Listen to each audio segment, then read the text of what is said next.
الإمام الشافعي، وأنا أعلم أن إندونيسيا كلها على المذهب الشافعي.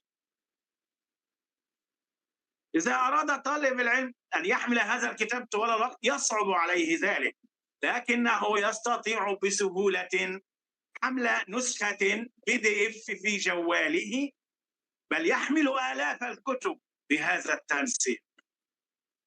إن الكتب التي توجد في مكتبة كلية الآداب بجامعة شريف هداية الله يمكن تخزينها كلها على الجوال، داخل الجوال، ووضعها في شبكة المعلومات الدولية. الأمر الثاني هو التعليم المباشر وجها لوجه، يفيد عددا قليلا من الناس وهم الحاضرون في مكان التعليم. أما التعليم الرقمي فيفيد ملايين الناس وفي أزمنة عديدة وأمكنة كثيرة. تتميز الرقمية باستخدام وسائل تعليمية تساعد في تفسير القرآن وفهمه وتعليم اللغة العربية، وتوضح السنة النبوية وتشرح أقوال الفقهاء.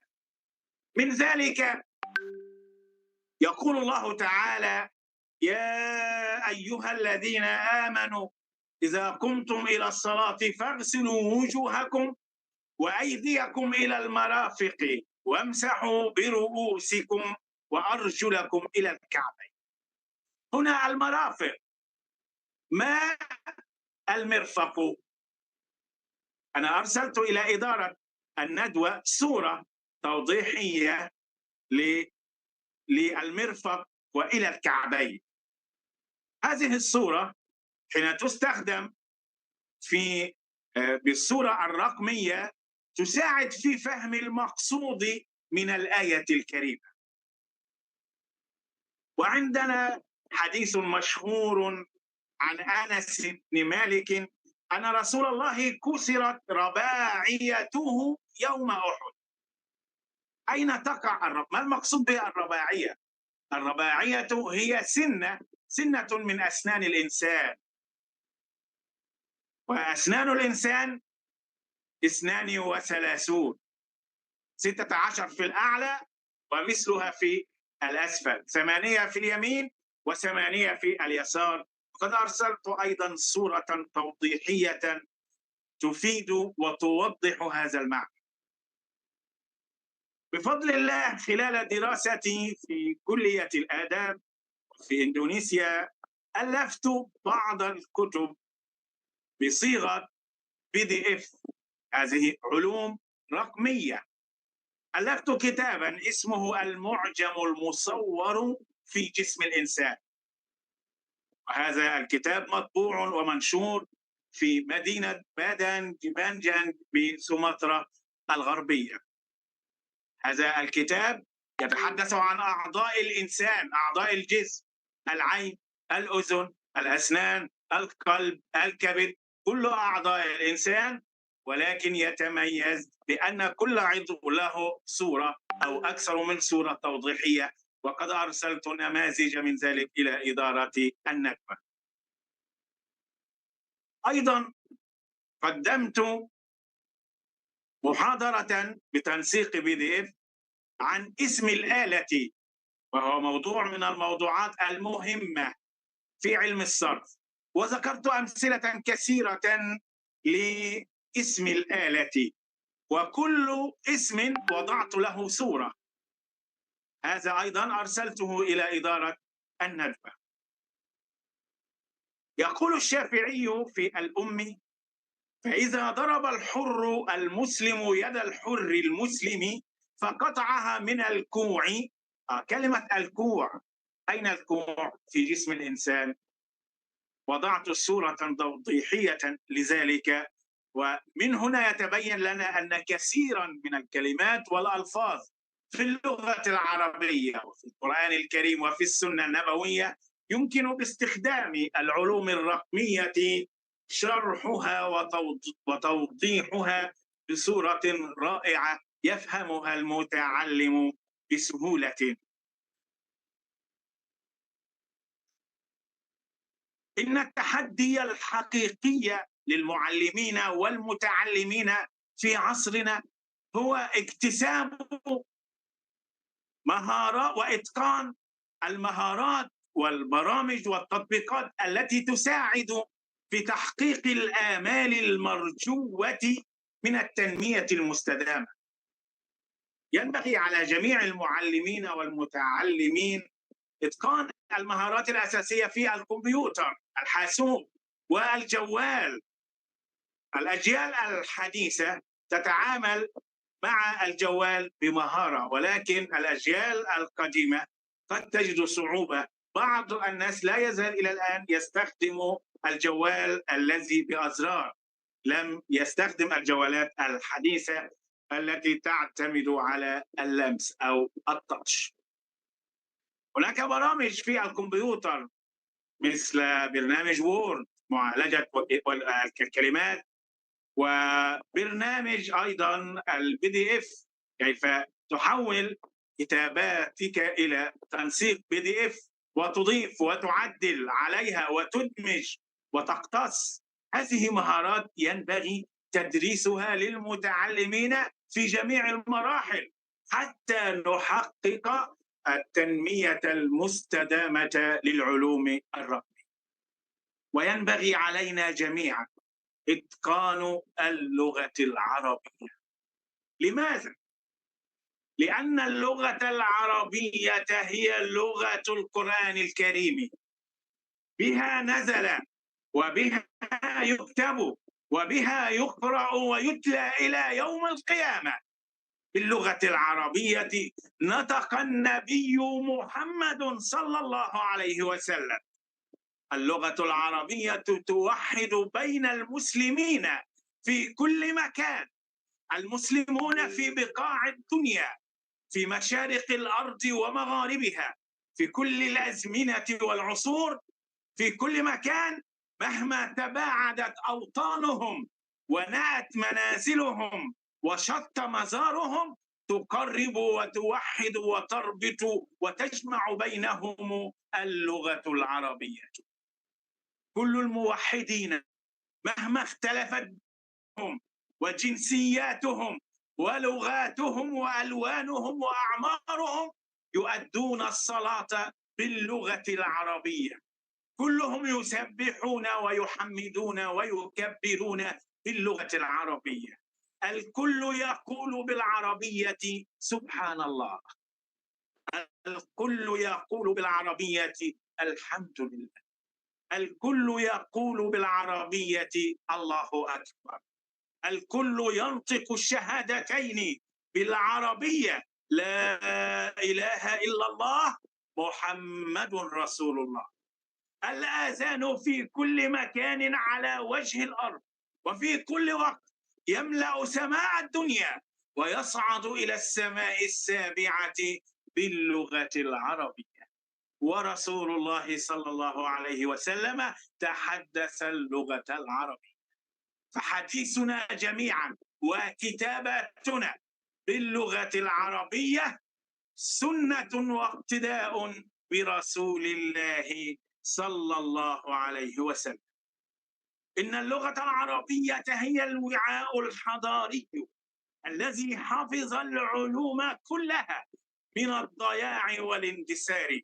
بها كتبت العلوم والمعارف والفنون العربية والإنسانية، وقد ترجمت كتب العالم القديم إلى اللغة العربية، صمت من العربية إلى اللغات المختلفة.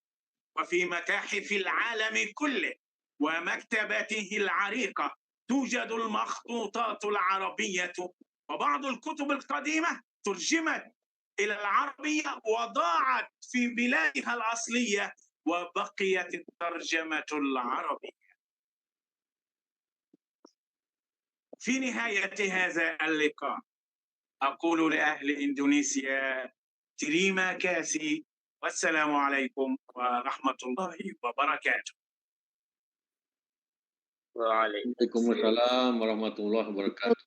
السلام ورحمة الله وبركاته. شكرا جزيلا الدكتور فتح الله الذي قد أعطانا الخطاب عن الموضوع عن ماذا عن التعليم الرقمي.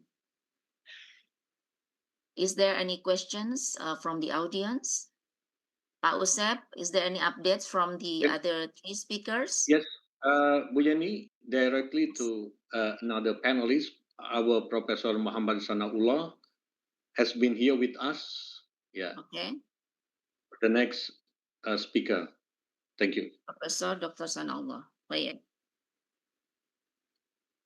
So, Dr. Fatullah, نحن سنستمر إلى المتحدث الثاني وبعد ذلك المتحدث الثالث والرابع. إذن بعد ذلك نحن سنقوم بالدiscussions في الأخير. نعم. من هذه من بعد المتحدث الرابع. منتول ما معنى منتول دكتور؟ هذه الكلمة في إندونيسيا نعم. معناها مantap ممتاز. betul. Mantul it means mantap betul. جيد جدا. نعم، ولكن منتول يعني ممتاز رائع. طيب شكرا جزيلا الدكتور. تمام. Now we would like because we already have with us our respected speaker, the second speaker, Professor Muhammad Sanaullah An-Nadawi. Professor Sanaullah An-Nadawi, could you Assalamualaikum warahmatullahi wabarakatuh. Yes, I am. Waalaikumsalam warahmatullahi wabarakatuh. Alhamdulillah, Professor Muhammad Sanaullah An-Nadawi already with us, and I think we would like to invite him as our second speaker.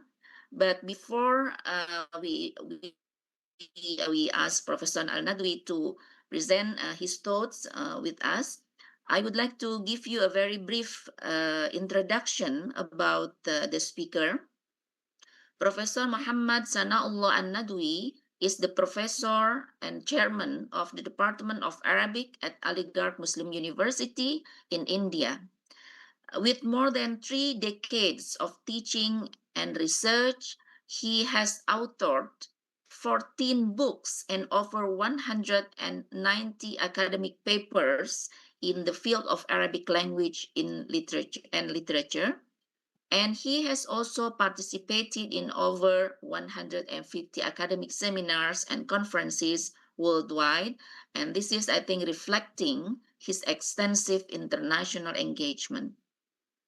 So among his many honors, when I read, your CV, Professor Nadwi, it is very overwhelming because you received so many honors. But among his many honors, he has received more than 30 prestigious awards, including one of them is the Maharishi Badrayan Vyasaman, is a presidential award granted in 2006 for his contribution to Arabic and Islamic scholarship. Today, Professor Sanaullah will present a topic, Anthropocene, Sustainability and Literature, Perspectives of Recount and Recourse in Arabic Literary Tradition. Please welcome Professor Sanaullah. You have around 20 minutes, Professor. Thank you very much. بسم الله الرحمن الرحيم. لنبدأ أولا بالعربية، لغة القرآن ولغة الموروث الإنساني الهام في القرون الوسطى وفي عصرنا هذا. فأهلا وسهلا بكم جميعا. بدنا أتقدم بجزيل الشكر والامتنان إلى السادة منظمي هذا اللقاء العلمي عبر الأثير في موضوع يهمنا جميعا، يهم الإنسانية، يهم الشعوب، يهم الحاضر ويهم المستقبل. وموضوع التراث ورقمنة التراث وقضية الاستدامة في مختلف مناحيها، وما هي العواقب النتائج المرتقبة لهذا المشروع، لهذه الوضعية للإنسانية في المستقبل. فإنني عالجت في محاضرتي هذه قضايا الوضع المتأزم للإنسان في السياق الحضاري والأنثروبولوجي والإنساني، وفي السياق الرقمنة، وفي سياق الاستهلاك المادي الكبير الذي طاق العالم كله وقضى على موارد البشرية، ويكاد يهدد بالقيم العليا التي ورثتها الإنسانية منذ القدم. ففي المرحلة الثانية أنا ناقشت هذه القضية في إطار الأدبيات العربية، المشهد التاريخ الأدبي العربي، وما كان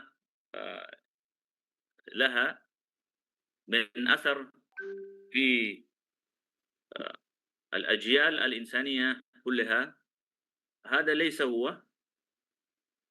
This is not the slide. PPT-nya salah, bukan yang itu.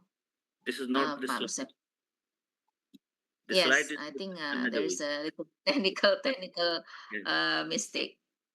Yes, Pak Denny. إذن هذا هو. أما المحاضرة فهي بالعربية، فهي بالإنجليزية، أو واصل بقية الكلام بالإنجليزية إن شاء الله. No. The topic we'll be discussing over here within the coming next, that is 15 or 20 minutes. Rather, we usually lament that usually even it's not enough in order to warm up our professor. But anyway, we are always ruled by the constraints of time, and we have to take care of them. So it is the Anthropocene, Sustainability and Literature, Perspectives of Recount and Recourse in Arabic Literary Traditions. First, let me thank the organizers for inviting me to be part of this grand initiative towards addressing this aspect of the humanity at present time in terms of digitalization and sustainable development issues, which has turned into universal schemes spearheaded by different world organizations, including UNESCO, as well as ASISCO and several other Arab and Islamic countries. So going to the perspectives, it will first the prologue, the multiverse man narrative. What is the multiverse man narrative? Seconded by the cosmology in Islamic perspective, as represented by Ibn Arabi, Mu'ayyiduddin al-Urdi, Nasruddin al-Tusi, Qutbuddin al-Shirazi, Ibn al-Shatir, Muhammad Ghawth Gawalir from the Indian subcontinent. And the third perspective would be related to the scheme of universe, which has been very significant in terms of the history of civilizations, projecting man, where the paradigm shifted from the Ptolemy's paradigm, that is the non-Earth central cosmos, into the cosmology of Nasruddin Tusi, that was Earth-centered or man-centered. Then the ecosophy, as represented by Al-Maqdisi and Ibn Tufail. We'll be having some passing remarks to Indian philosophy, especially in regard to pantheism and the Shabda Brahma, because these two points basically have played very significant role in formulating our worldview centered around man in that grand scheme of the cosmos. We'll be making references to the Europeans, especially William Reuchert and Lawrence Beall, in regard to eco-criticism, green literature, which aims primarily at preserving the resources for the coming humanity. That is the very idea of sustainable human existence, sustainable literature. Then the ontological constructs, discourse of nature, multiversal cosmology, Kabbalistic and Indian connections, because that again focuses on simply like certain things, like even if we have some letters, some words, So these words, these letters do have some connotations, practical connotations in the grand scheme of things in this universe. So they do have their material yields. Then Ibn Bajjah, so some of the dispositions, expositions and thoughts given by Ibn Bajjah. Then Sheikh Muhammad Ghaus Gawaleri from Jawahir Khamsa, and that great epoch negatively, which is classified as represented by Anthropocene, the great ecological imbalance, the eco-poetics, eco-criticism and comedy of survival, conclusion, and then bibliography. I think if these slides are shown to the learned audience, it would make much a difference in order to grasp the topic in many of its parameters. So may I kindly request the organizers to kindly show the PPT, PowerPoint present, if it is possible.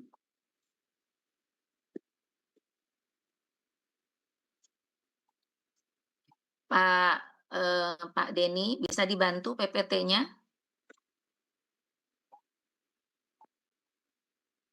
PPT Dr. Profesor Sanaullah. Yeah. That's right. Thank you very much. So let's start with the first slide. The first slide. So these are the perspectives I have already outlined. The prologue, the cosmology of Ibn Arabi and Al-Urdi, Nasruddin al-Tusi, Qutbuddin al-Shirazi, Ibn al-Shatir, and others. Then a Ptolemy's scheme of things, ecosophy, Indian philosophy, Europeans, ontological construct, discourse of nature, multiversal cosmology.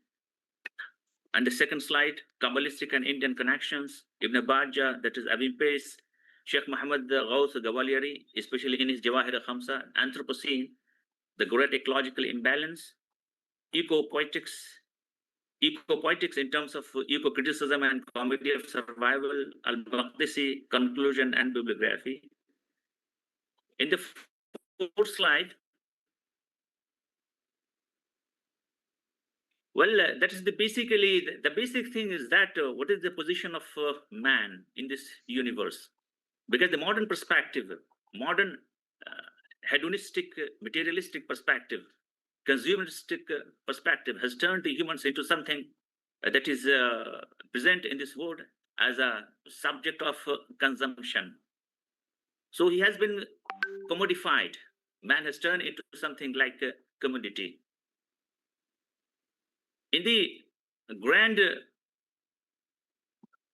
that is scheme of things in Islam, that is worldview of Islam, in the grand Islamic worldview, the man happens to be Al-Alam al-Akbar, while the outer world is known as Al-Alam al-Asghar. This is depicted by Ibn Arabi in the first part of this map or the photograph, which has been taken from Al-Futuhat al-Makkiyah, followed by Qutbuddin Shirazi's depiction of the position of man in this universe in his At-Tuhfa al-Shahiyah. The significance of this diagram is that man in this universe cannot be classified as a mere representation of a thing that is purely consumerist, which is consumed, which is totally temporal as it is positivist. That is, the positivist perspective is to be negated, fundamentally negated and rejected in Islamic perspectives. Coming to the next slide, again, this has been taken from Ibn Arabi's Al-Futuhat al-Makkiyah. Compared to this, we find in modern perspectives of the depiction of or the exposition of Anthropocene or sustainable existence of humans, or the man-nature relationship is what has been presented by modern European writers. Like, nature includes all of the universe, and man is not only a part of the nature, he is in and up to his neck. The next slide also shows this man and nature relationship. Coming to the next one, that is the centrality of man. In the Odyssey of faith, myth, and hermeneutics. So man has to be central. Man stands central in this scheme. Centrality of man. This centrality of man has been depicted as it has been pointed out in this idiom that man or the humans are the al-alam al-asghar al-akbar, while the outer world, the outer universe is the al-alam al-asghar. The multiversal cosmology as alpha and omega of ontology, the percept of continuity and sustainability, stands central to the Arab Islamic literary schemes, laying greater stress on a harmonious social paradigm and cohabitation on planet Earth plurality. So here the primary scheme is that man doesn't stand alone. And the things we usually categorize as the others, that is the othering phenomena, the othering logic, the othering perspective, that is I versus you, or I versus he, I-ness and he-ness and or it-ness. Here, the very notion of othering cannot be substantiated if we are to maintain or plead for the very idea and philosophy of sustainability, sustainable existence, whose alpha and omega, whose zest is to preserve anything that is material in this universe for the posterity, because we don't exist alone in this universe. Rather, there are the other things, and even the other things which we usually classify as a fauna and flora, as animals. They have been, in the Islamic paradigm, they have been depicted as umamun amthalukum. Umamun amthalukum. So this universe is a combination of, or the habitat of so many Humans are part of this, but humans cannot. So in the introduction, this has been dealt with in greater details.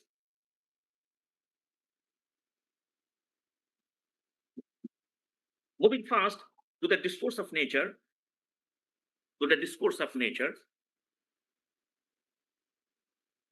Next one, rather after 3 or 4 slides. Next one.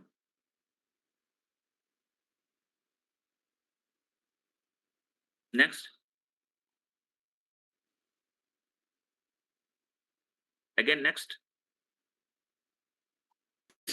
Something very significant, because this has been dealt with by Muslim philosophers, Muslim scientists, and all who plead for the idea of sustainability or sustainable development in modern times. That is the existence, that is the 4 elements. 4 elements, they have been mentioned in the Holy Quran. They occupy a central position in the very idea of philosophizing the man-nature relationship. So al-ma, wal-hawa, wal-nar, wal-turab, these basic elements have been described by the Quran in a number of its verses. And the most significant thing is that all these verses correlate the outer existence, the inner and outer existence to these things.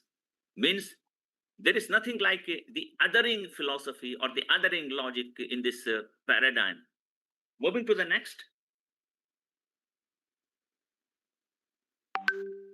The next slide.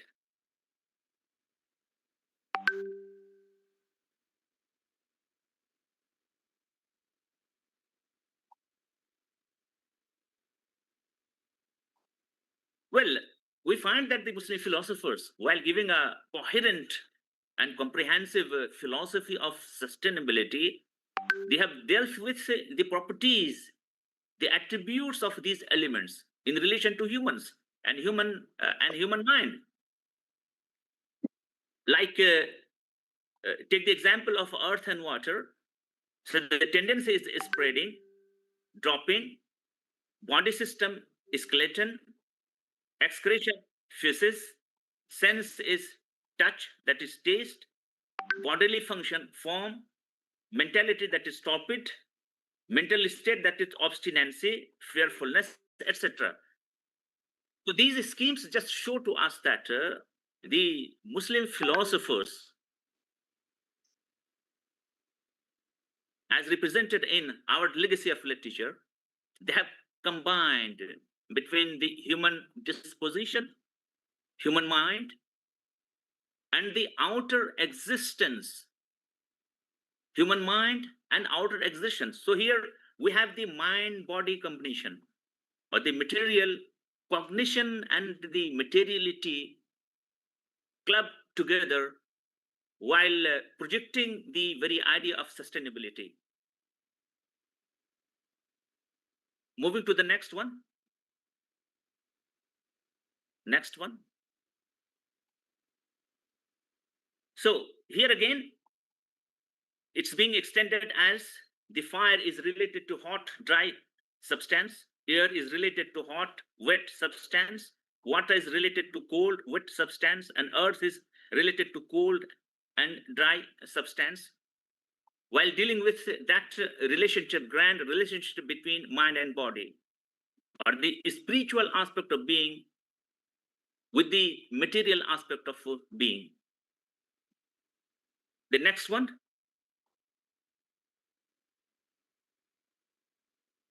The next slide.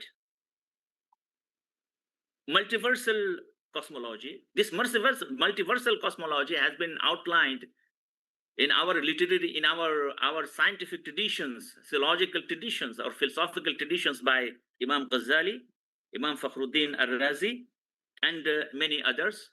Here you can find that Al-Ghazali in his Incoherence of Philosopher, that is Tahafut al-Falasifa, defends the Asharite doctrine of a created universe that is temporarily finite against the Aristotelian doctrine of an eternal universe. In doing so, he proposed the model theory of possible worlds, arguing that their actual world is the best of all possible worlds from among the alternative timelines and world histories that God cannot have possibly created. So here the primary thing is that what we have at our disposition, at our hands in modern times, right now, in terms of the outer existence, this is to be taken as the best, and this is to be preserved. So what we are having in terms of mental faculty or the material faculty that we are having, this is to be preserved and sustained for the posterity. And this is the very idea of sustainability. هذا هو المفهوم الأساسي للاستدامة. يعني ما نملكه من الأشياء، من المواهب، من الأفكار، من الآراء، من الموروث الإنساني، مضافا إلى الموروث المادي الذي يحيط بنا، هذا يجب أن نحافظ عليه ونبقيه للآخر. يعني وهذا في الأساس هو قضية الاستدامة. وهذا الرأي نجده لدى الفلاسفة المسلمين القدامى مثل الغزالي والإمام فخر الدين الرازي والآخرين. The next slide.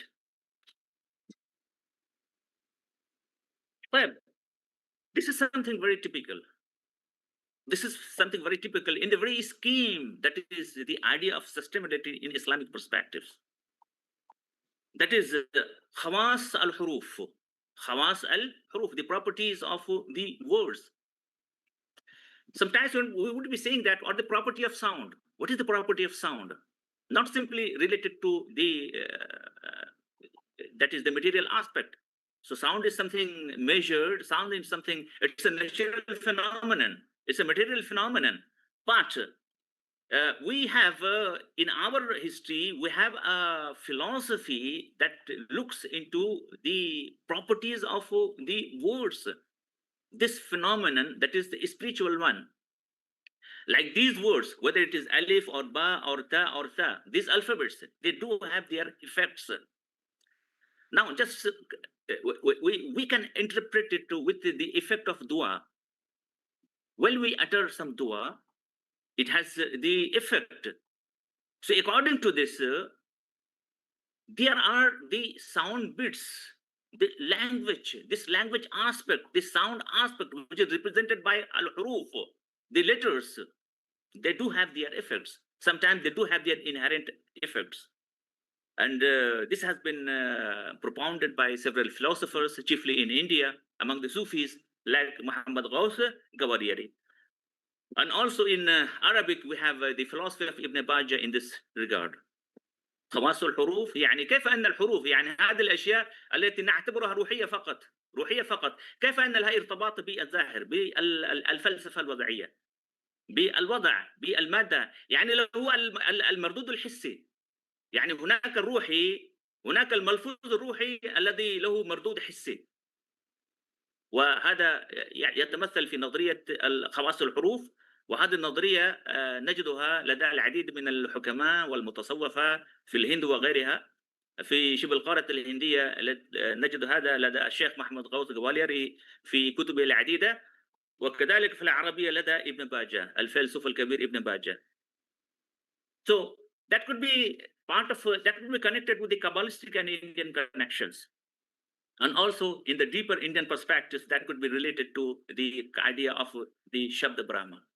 يعني هذا المبدأ يمكن معالجته في سياق فلسفة الهند القديمة المتمثلة في شبد براما. The next slide.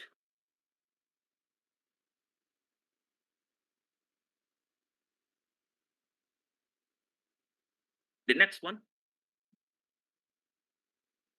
ابن باجة في كتابه كتاب النفس هو عالج هذا وأشار إلى هذه النظرية. Next. Muhammad Ghaus Gawalieri, again, he has propounded this theory that is how the words, how the mental phenomenon, how the utterances are related to the outer world. They do have their manifestations, representations over there. Next. Now, we will be just passing through this great ecological imbalance that is Anthropocene.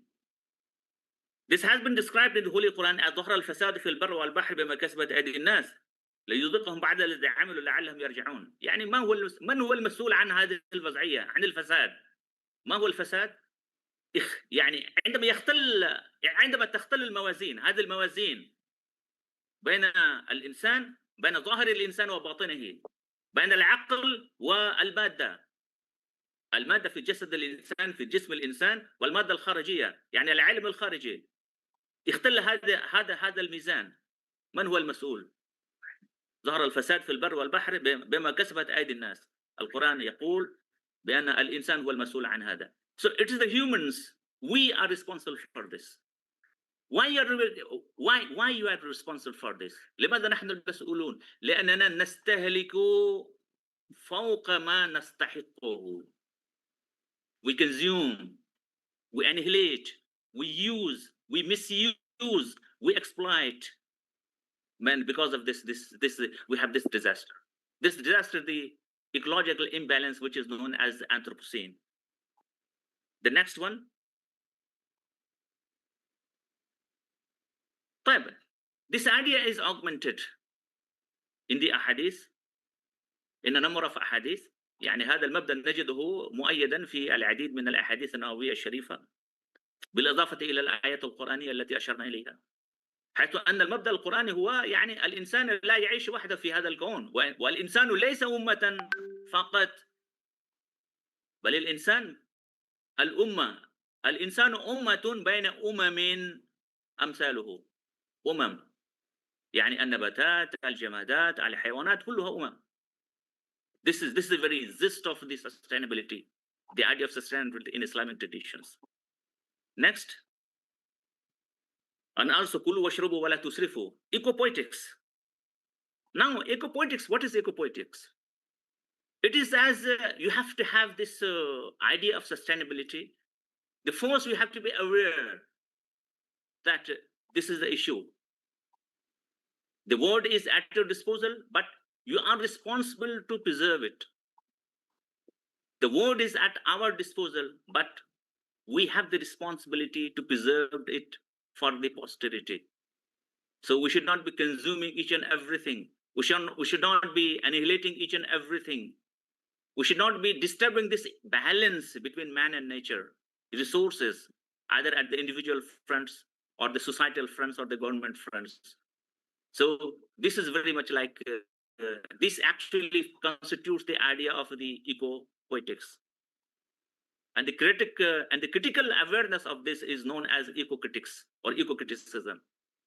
And when this is represented in literature, it is green literature or eco-literature, which focuses itself to the core of the idea of sustainability. The next slide, please. Well, again, in modern times, as I have pointed out, now eco-criticism has come up as a great call, very powerful call to preserve nature for the posterity. For the posterity. In the domain of literature, this has been spearheaded by a number of philosophers, critics, and men of letters like William Ruckert, Joseph Meeker, and others. They have produced a very powerful literature. في زمننا هذا نجد هناك هذا الاتجاه القوي للاستدامة. الاستدامة في الثقافة، الاستدامة في الكلمة، الاستدامة في الأدب، الاستدامة في النقد، يعني الرواة النقدية، المذاهب النقدية. هذه المذاهب النقدية يعني نجدها لدى العديد من الأدباء والمفكرين الجدد من المغرب، في مقدمتهم ويليام ريكرت وجوزيف ميكر وآخرين. Next one. I'm just winding it up. Next one. طيب هذه النقطة هامة. This is something substantial. I must be pointed out, deliberating upon that briefly, as we know we're just running short of time. I'm aware of this.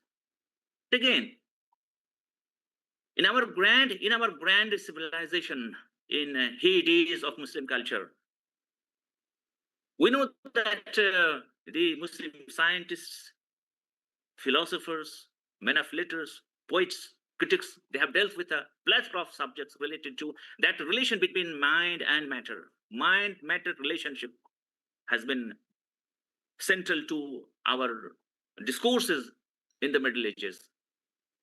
So even this idea, I have found, even this idea of sustainability, the idea of sustainability in terms of the eco-consciousness, فكرة الاستدامة في سياق الفساد البيئي، في سياق الفساد البيئي، لأن الفساد البيئي يؤدي إلى الفساد في الذهن، الفساد الفكري، الرؤية الفكرية، حيث أن الإنسان لا يحافظ تراثه مثلا.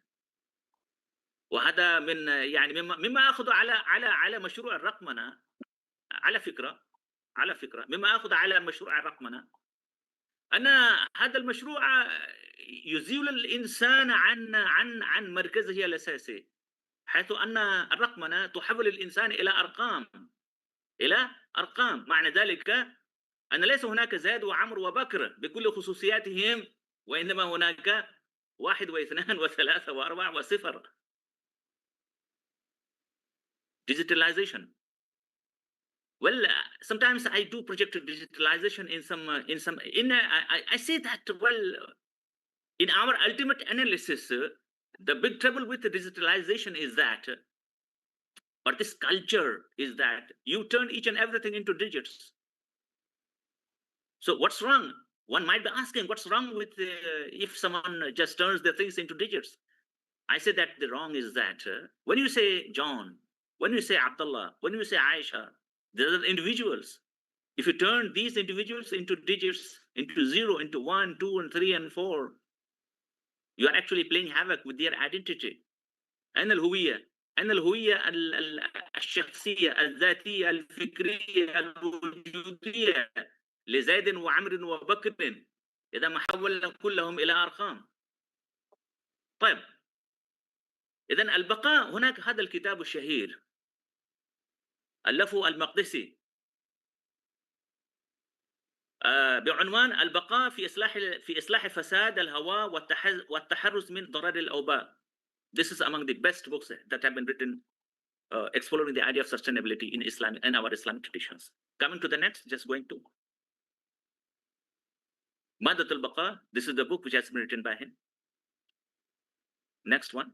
In the conclusion, the Muslim philosophical deliberations on nature and cosmos, like any other worldview held by philosophical schools, are marked by enormous debates, intrigues, in-depth cross-examinations, and critical analysis, which is typical to any approach that combines between science, metaphysics, and theology in understanding the nature.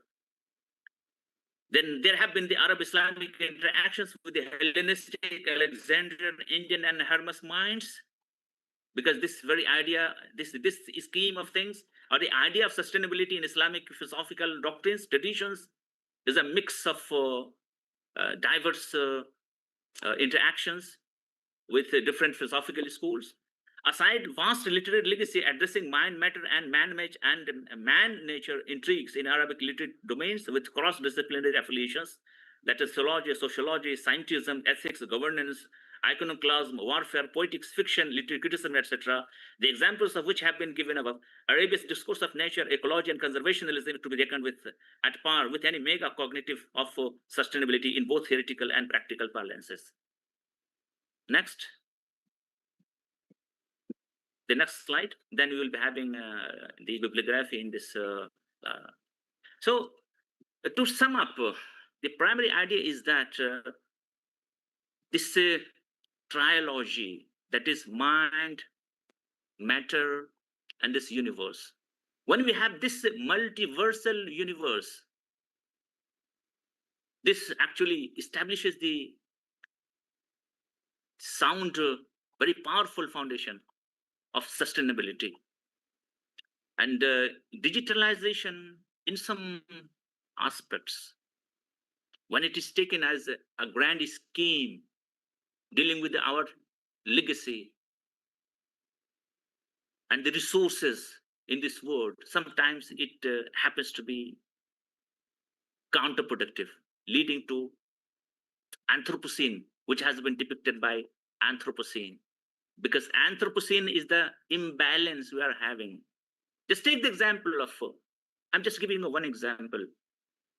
In the arena of digitalization, we have this facet of artificial intelligence. Now, we, the academicians, are suffering, are witnessing the catastrophic influences, bad effects of this phenomenon related to the learners, where the victim is the originality. The very idea of originality has gone, or it has to be revisited, because everything is duplicated, everything is created, everything is faked. If you have a generation of peoples, if you have a generation who is given to AI taste, don't you think that we are simply killing its creative mind, its ability to think, its ability to write? This is the first thing. If you just link this to our legacy, well, if you are digitalizing for preservation our assets, our past assets, that's okay, that's good. But can you turn it into a habit of academia in order to deal with codicology?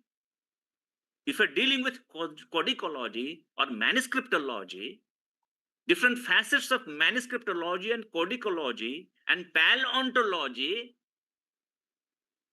how we are able to do justice to that domain? Do you think that these are very simple questions? No, I think no.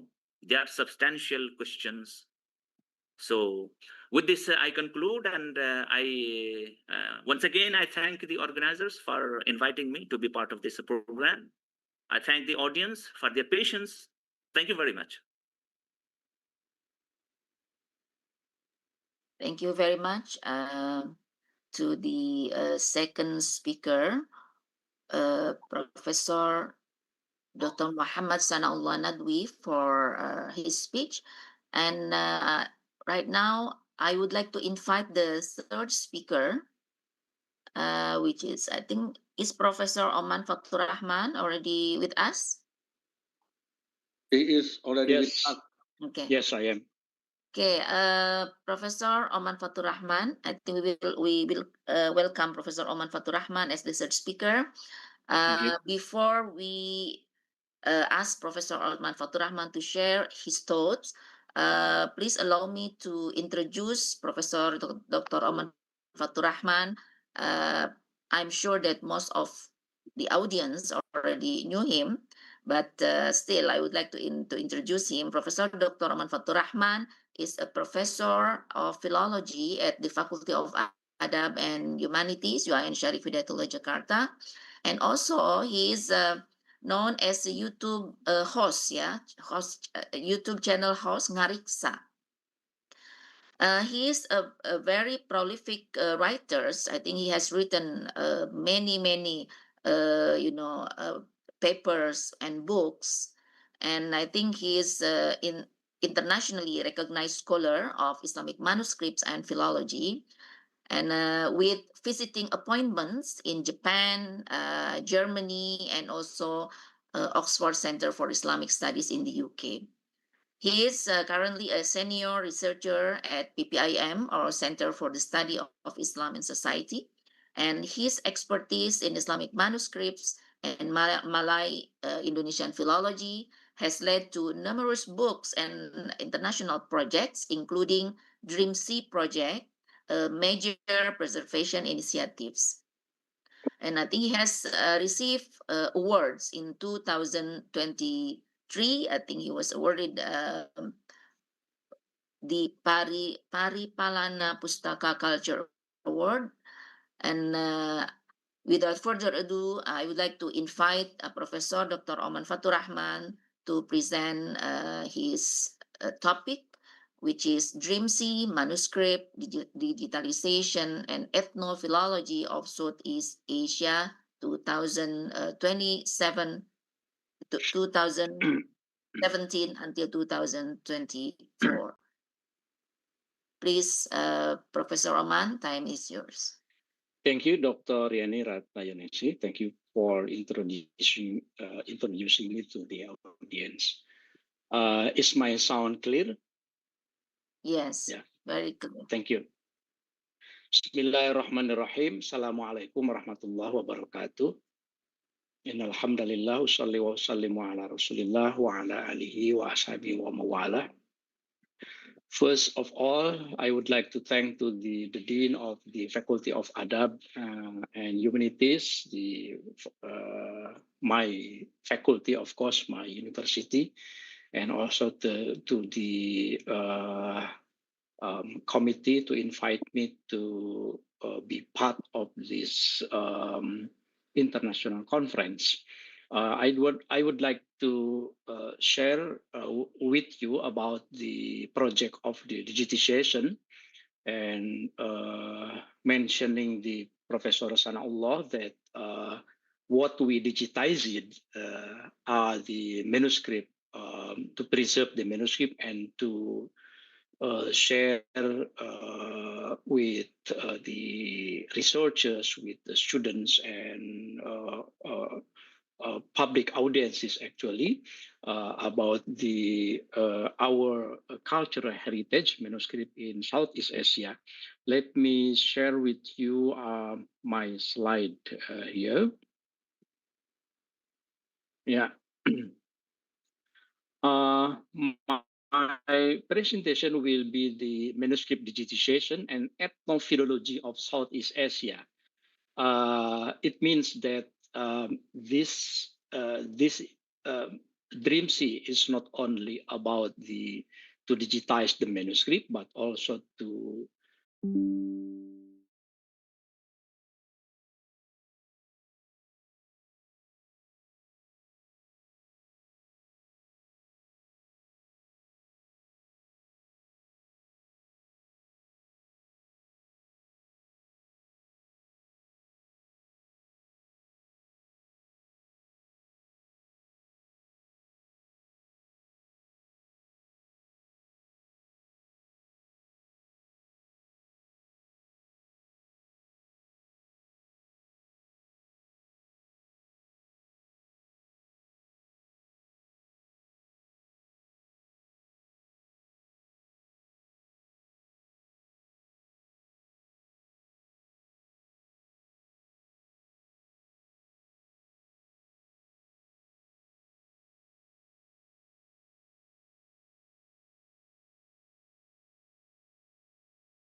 Recording in progress.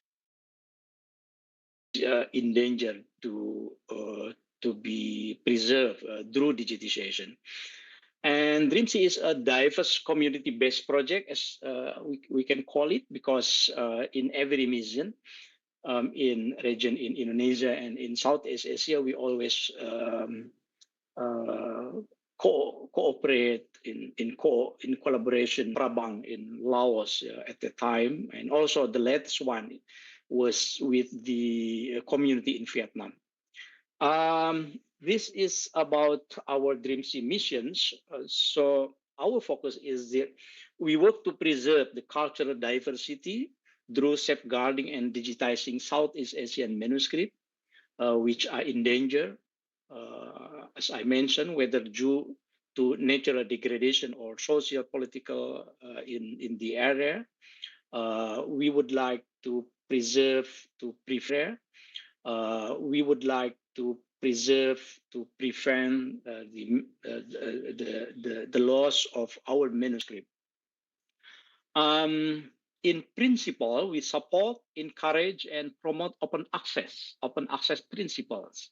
This is in line with the Arcadia Fund's policy, as our fund, of course, because the one of the very important policies of the Arcadia Fund for anyone to make knowledge be free anywhere, anyone for anywhere, and to access and use, of course, for research purposes only. That's why all the digitized material of DreamSea you can find them open access in an open access website to be used, of course, for the research purposes only, not for the commercial purposes.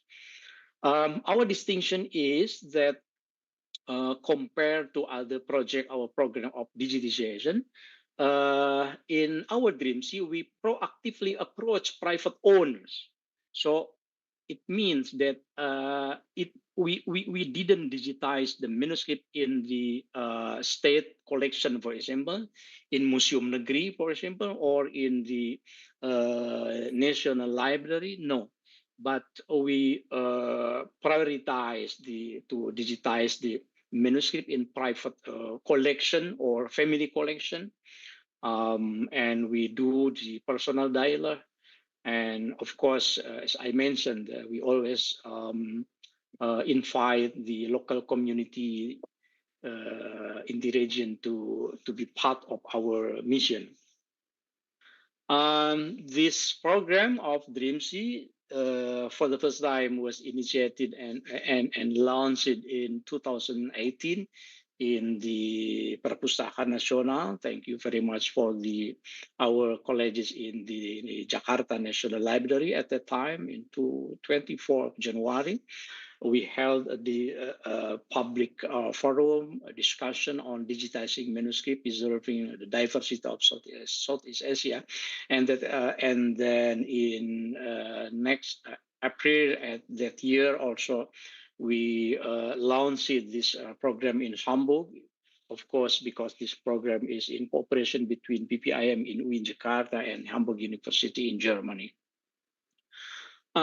This is our DreamSea framework. So I hope with this international webinar, I hope that the audiences will later will use the digitized materials we already done, and I would like to share with you about our process, about our mission, about our purposes to digitize the manuscript. This is our framework. So before mission, for example, we always collect the information from society, from the owners of manuscript. For example, we usually proactive to engage with the locals, with personal networks, to identify the collection with digitization potential. And after that, if we got the information about the existing of the manuscript, we do assessment this assessment is conducted in cooperation with the academic experts, both in Jakarta and in local teams. We ask the local team or the owners of Manuscript to complete the our form, DreamC evaluation form. And when we got the permission from the owner of the Manuscript, we do the digitization. So we never digitize the Manuscript, which is forbidden to digitize, of course. The permission must be obtained both before before the mission, and of course to be put online in our open access website also, thanks to the permission of the owners of the Manuscript. And after that, of course, we do the mission. Sometimes it takes the 5 days or 1 week. Yes, it depends on the number of the Manuscript. And the mission quality checking, the quality checks to verify the image quality standards. Once setting approved, the local team proceed with the full scale digitization. So this is our I would not to read all explanation here, but the principle. This is our basic principles of our mission, yeah, to check the do quality checking and to the preservation treatment, and to make the metadata, the complete metadata, and so on and so on. And after mission, of course, we do the verification and we upload it, as you can find all the images in our website. Usually in our mission of DreamC, digitization of our manuscript in Southeast Asia, we do also the preservation, physical preservation treatment, including surface cleaning and manuscript storage, of course, because this is very important to preserve the physical manuscript. And after that, to digitize the manuscript and to using the camera, using the electronic devices professionally, of course, we applied. As I mentioned, that this program, this DreamC, is not only to digitize the manuscript and then to put them online, no, but we also digitize and make a documentation about the living tradition relating to the manuscript. So our program is to safeguard both the physical manuscript and also the content, while preserving the living tradition and socio-cultural context of the originating community also is done through this project. So we apply the ethnophilology approach to preserve manuscript and their living tradition. And after digitization, we usually provide the manuscript physical preservation. This is usually in cooperation with the National Library in Indonesia, of course, with the Jakarta National Library, or if the mission is conducted in Southeast Asia, we try to find the local partners to do this manuscript physical preservation. And following digitization, the original manuscript remain in the custody of the owners. We never bring even one page of the manuscript, I mean the physical manuscript, outside to the owner of the manuscript. To support long-term preservation, DreamC also may provide the archival quality storage solution, including acid-free boxes, for example. This is to preserve the physical, not only the digital, but also the physical. And manuscript owners receive digital copies always, digital copies of the manuscript we hope that the copies of the digital manuscript can be used both in Jakarta, in Hamburg, or globally, and also in by maybe by the students in local areas. And to make sure that our program is, has good impact to the owners and to the audiences in the region, sometimes we do monitoring in September 2024, for example, in cooperation with Ngariksa, Ngaji Manuscript Nusantara. The DreamSea team conducted monitoring and evaluation activities in South Sulawesi. We came to the location in where the manuscript was digitized, and we would like to make sure that the manuscript are still there, and digitized materials, the digital files also are useful for the owners of the manuscript. DreamSea also did capacity building. So DreamSea is trying to build a network in Indonesia and also in Southeast Asia, because the community, local community, is very important. And this is the DreamSea output. The digital materials produced by DreamSea project since 2017 until 2024, almost 7 years. We digitized all about more than 8,000 manuscripts in various languages and script. Of course, as you can see the examples here, we have the Arabic manuscript, we have the Balinese manuscript, Wolio manuscript, Cham manuscript, and so on and so on.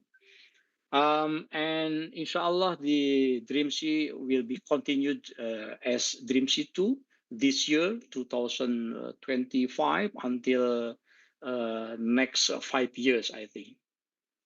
And this is the address, portal address of the DreamSea display. So almost maybe now not 93%, but almost 100% of the DreamSea digitized manuscript are now freely available online at dreamsea.co. One of the key advantages of the DreamSea repository we provide the high resolution digital manuscript images. We provide as well the metadata, the detailed metadata, not as the manuscript-based metadata, but text-based metadata, because sometimes in one manuscript we have 5 texts, for example. In one bundle of the manuscript, we have sometimes until 10 texts of the important works. This is one of the example of the display of our website. You can zoom in. You can no worries of the quality of the image, because all images in this high standard quality. And the DreamSea impact in knowledge is thanks to our project of digitization. This is global impact, I think, not only in Indonesia, not only in UIN even. About 67 peer-reviewed journal articles have cited DreamSea's digital collection as primary research sources in Studia Islamica, for example. Professor Jajang Rohmana, for example, he wrote an article based on our manuscript in East Java. About 18 research articles also published thanks to the program we initiated, DreamSea Student Research Program. And there are at least 5 articles in the project by Professor Ronit Ricci in Jerusalem University, Textual Macrocosmosm, about the interlinear translation using our manuscript, and also our Ngariksa, of course. At least there are 24 episodes of Ngariksa have been produced. You can visit our channel in YouTube, Ngariksa, Ngaji Manuskrip Nusantara, using DreamSys digital repository as primary sources. This is our DreamSys impact in public, for the government, for the social media, and so on and so on. One of the impacts I would like to highlight here is maybe the government, the National Library of Indonesia. At the time, we provided all the digitized manuscript. I mean the materials, all the images we digitized it, already provided to the Jakarta National Library.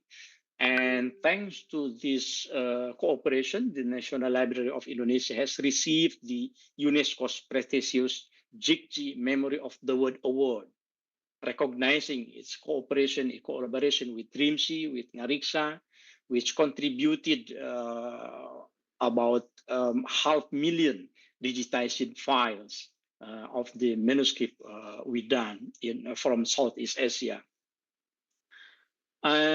This is our publication. We published some books in 2018, 2023 about the how we use this program to educate young students, young researchers to do good and right digitization of the manuscript. This is our network in Indonesia, both in Indonesia and Southeast Asia, in mainland area.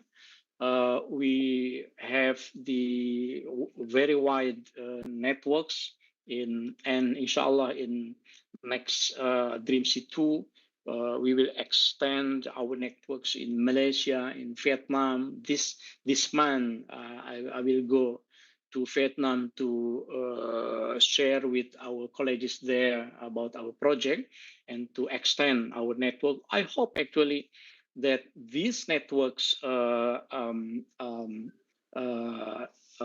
terms of a DreamSys project will be used as well by our university in Jakarta and in particular our faculty of Adab and Humanities. Yeah. But of course, we have some challenges, the DreamSys challenges, technical challenges. Sometimes when we did a mission, for example, there was an extreme poor condition of manuscript. There was location of collection in remote areas, for example, and sometimes we didn't have the sufficient power supply for electronic devices. This is our challenges, because sometimes the manuscript are found in the very remote areas. But one of the most challenges, I think, that sometimes we had the resistances from the owners of the manuscript themselves. Sometimes they didn't give their trust to our program, but thanks to the cultural approaches, finally, usually they allow us to make digitization of the collection. So we have that in the future, the DreamSys project will sustain in terms of the knowledge, in terms of the coverage, in terms of the diversity, in terms of the including in terms of the regeneration of the young scholars, young philologists. Yeah. Alhamdulillah, thanks to this project, some of our students in Faculty of Adab and Humanities also write their scriptsy, their academic works. Some students also using our material to write their thesis, even their dissertation. Some people ask what the key success of the DreamSea project, because the DreamSea is, I mentioned it already, 7 years and will be extended for the next 5 years. This is of DreamSea key success actually, because we have the good stakeholders, we have good management, of course, in cooperation between UIN Jakarta and PPM UIN Jakarta and Hamburg University. We have good ecosystem of Manuscript. We apply the cultural approach not only to digitize but also to invite the owners of the manuscript to be part of our mission. Cultural approach is very important to building the collaborative partnership with the communities, and also we would like to thanks to the media, to the library, Jakarta National Library, and so on, in support of the our program. But I would like to highlight here that Ngariksa also very important um, uh, to provide the personal trust and cultural trust to our program of DreamSea, because they through Ngariksa, for example, through channel Ngariksa, TV Ngariksa, and YouTube, for example, the owners of the manuscript can watch that the manuscript they provide for DreamSea project are useful to share the knowledge contained in the manuscript, and this is very important for our literary knowledge production, I think. At the end, I would like to invite all audiences here, this workshop, this international webinar is very important in digital humanities and sustainable development goals. DreamSea and Ngariksa always support this project of the digital humanities and SDGs strengthening, of course. We would like to invite all audiences to preserve our collective memory through the cultural digitization project, and through Ngariksa, of course. Mari kita menatap masa depan dengan merawat masa silam. Thank you, terima kasih. Syukran jazilan. Assalamualaikum warahmatullahi wabarakatuh. Waalaikumsalam warahmatullahi wabarakatuh. Assalamualaikum warahmatullahi wabarakatuh. Thank you very much, Professor Oman, for your valuable information and insights regarding DreamSea. And right now, we would like to invite the fourth speaker, the Professor Khalid Mustafa. Hello, Professor Khalid Mustafa. Are you already with us? Assalamualaikum. Waalaikumsalam warahmatullah. طيب, our final keynote speaker in this session is Professor Khalid Mustafa. Please allow me to introduce Professor Khalid Mustafa. He is an associate professor of English literature at Suez University in Egypt. And Professor Khalid has over 15 years of experience teaching English at various faculties of Alexandria University, where he also led University Translation Center and instructed TOEFL preparation courses. He has an international academic experiences and has published his research in reputable international journals and specialized in interdisciplinary study of literature, cognitive science, and creativity.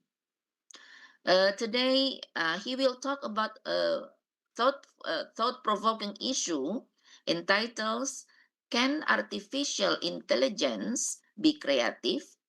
Creativity assessment of conceptual metaphors about climate change in AI-generated and human-written poems. Please welcome Professor Khalid Mustafa. Okay, thank you so much for this nice presentation. First of all, I'd like to thank all organizers of this outstanding conference for inviting me and having me today among this large group of distinguished professors and scholars. Okay, can I share my screen? Can I share my screen to start the PowerPoint presentation? Okay. Okay. Can you share yourself, or you need someone else to share? Okay. Can you I'll access share it. to I think share? I'll try just 1 minute. I'll check that.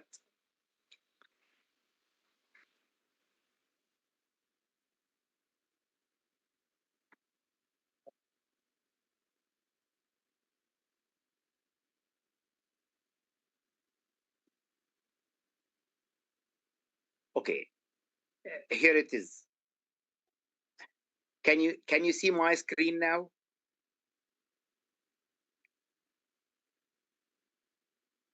Yes, it's clear. Okay, thank you so much.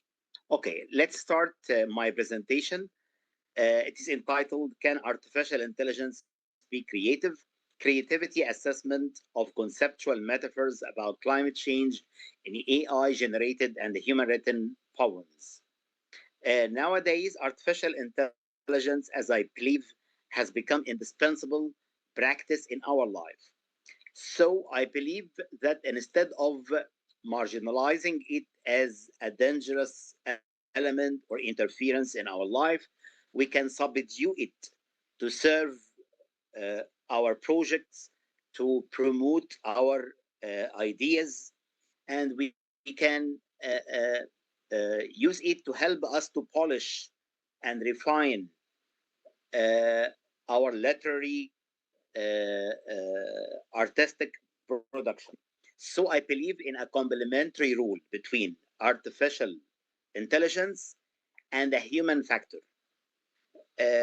Because nowadays, as I think, artificial intelligence has become indispensable and we cannot do without it. And inside of the great advancement in the field of artificial intelligence, we will find that it will take part in all aspects of our life. So we will not be able to stand against this surge or this progress. So instead of fighting it, we can subdue it or reformulate it in a way that serve our purposes and advance our projects in variable fields. Okay, today I'm going to talk about a specific element in the production of artificial intelligence, specifically focusing on the linguistic production of large language models, which depend on algorithms and computational processing. This is part of a broader project which assesses the language produced by artificial intelligence. In our project, we evaluate and we investigate different aspects of language produced by artificial intelligence.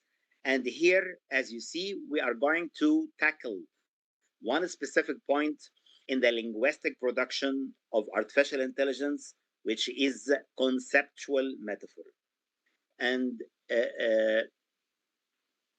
I need to highlight why specifically we have focused on conceptual metaphors. Conceptual metaphor, or in Arabic, al-ista'ara. Conceptual metaphor is a very specific human capacity which highly represents creativity, and it depends on very complex mental processes. And therefore, it is always referred to as a specialized human capacity. But nowadays, we see that we have a lot of AI poetry generator tools which are capable of producing creative poetry depending on the employment of various conceptual metaphors. And therefore, the idea of this research came to us from the comparison between the poetry produced by humans and the poetry produced by AI to represent the critical issue of climate change, which is to a great extent complex to be depicted in language because of its vast impact on the earth and because of its subtle and indirect effects, as many people may do not experience the effects of climate change firsthand because they are always in areas away from the impact of climate change, or they cannot witness the direct impact of climate change. And therefore, to represent climate change in an attention grabbing and interesting images, we need creative construction of language to replace scientific reports or statistics, which are not always attractive for readers or listeners to follow, because they always address scientists who can read these statistics, who can read these scientific reports and understand their content. And therefore, climate change needs to be represented in an artistic way. And I believe that poetry is one type of art that can represent climate change in an attention grabbing and interesting form. Okay, let's move to the introduction. In this study, we aim to assess the creativity of conceptual metaphors generated by AI tools in poetry about climate change in comparison with conceptual metaphors employed in human written poems. Depending on quantitative and qualitative analysis, the study evaluates the capacity of AI poetry generator tools in composing creative metaphors about complex issues like climate change. This comparative study examines metaphorical creativity in a corpus of 20 poems, 10 composed by humans and 10 generated by AI. But by the way, we have enlarged the sample to include more than 56 poems.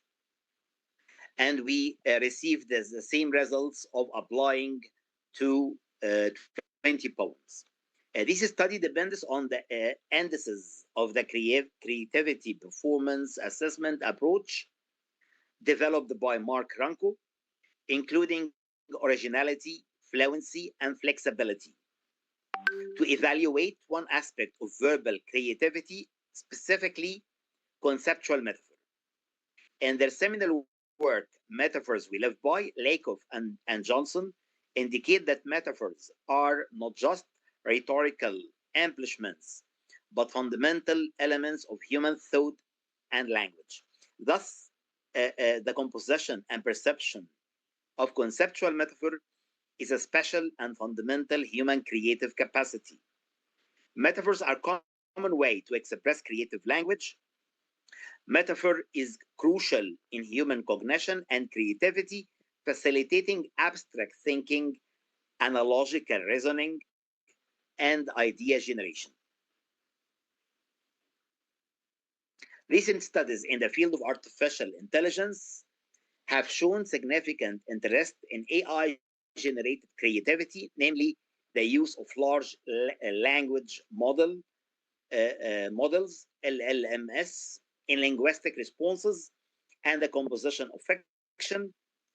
Stu et al. Developed metaphor generation models grounded in CMT or conceptual metaphor theory.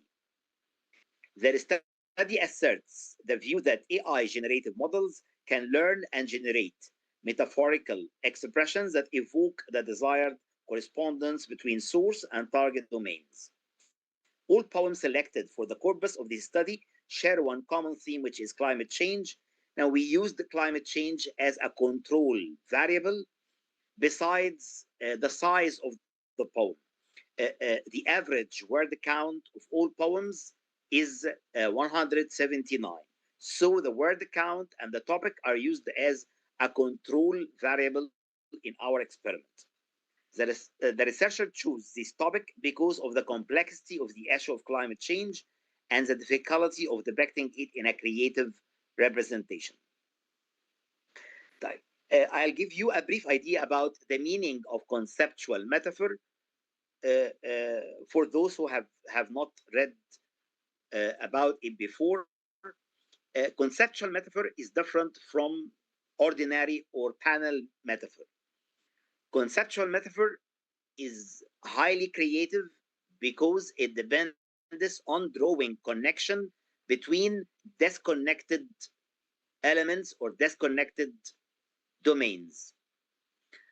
And it mainly depends on two sides, source and target. If you understand Arabic, I think some of you speak Arabic well. By source and target, we mean المشبه والمشبه به. And mapping means the connections or the relations or the links that we can draw between the source and the target. And the more the source and target are distant, are dissimilar, the more creative the metaphor is. And the metaphor is conceptual when it draws connection between two totally different domains. By the word domain, I mean an aspect of knowledge, an aspect of perception. Like, for example, the concrete and the abstract. We may find a conceptual metaphor that draws connection between something concrete and something abstract, or something philosophical and something religious, or something political and something romantic, or something geographical and something abstract.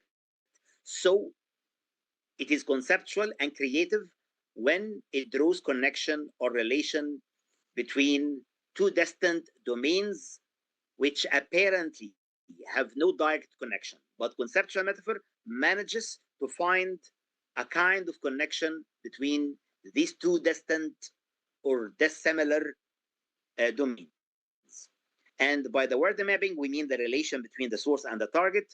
The mapping may be only one link or two or more, and the multiplicity of links between source and target increase the depth and the significance and the complexity of the conceptual metaphor. So in every conceptual metaphor, we may have one or more connections between the source and the target.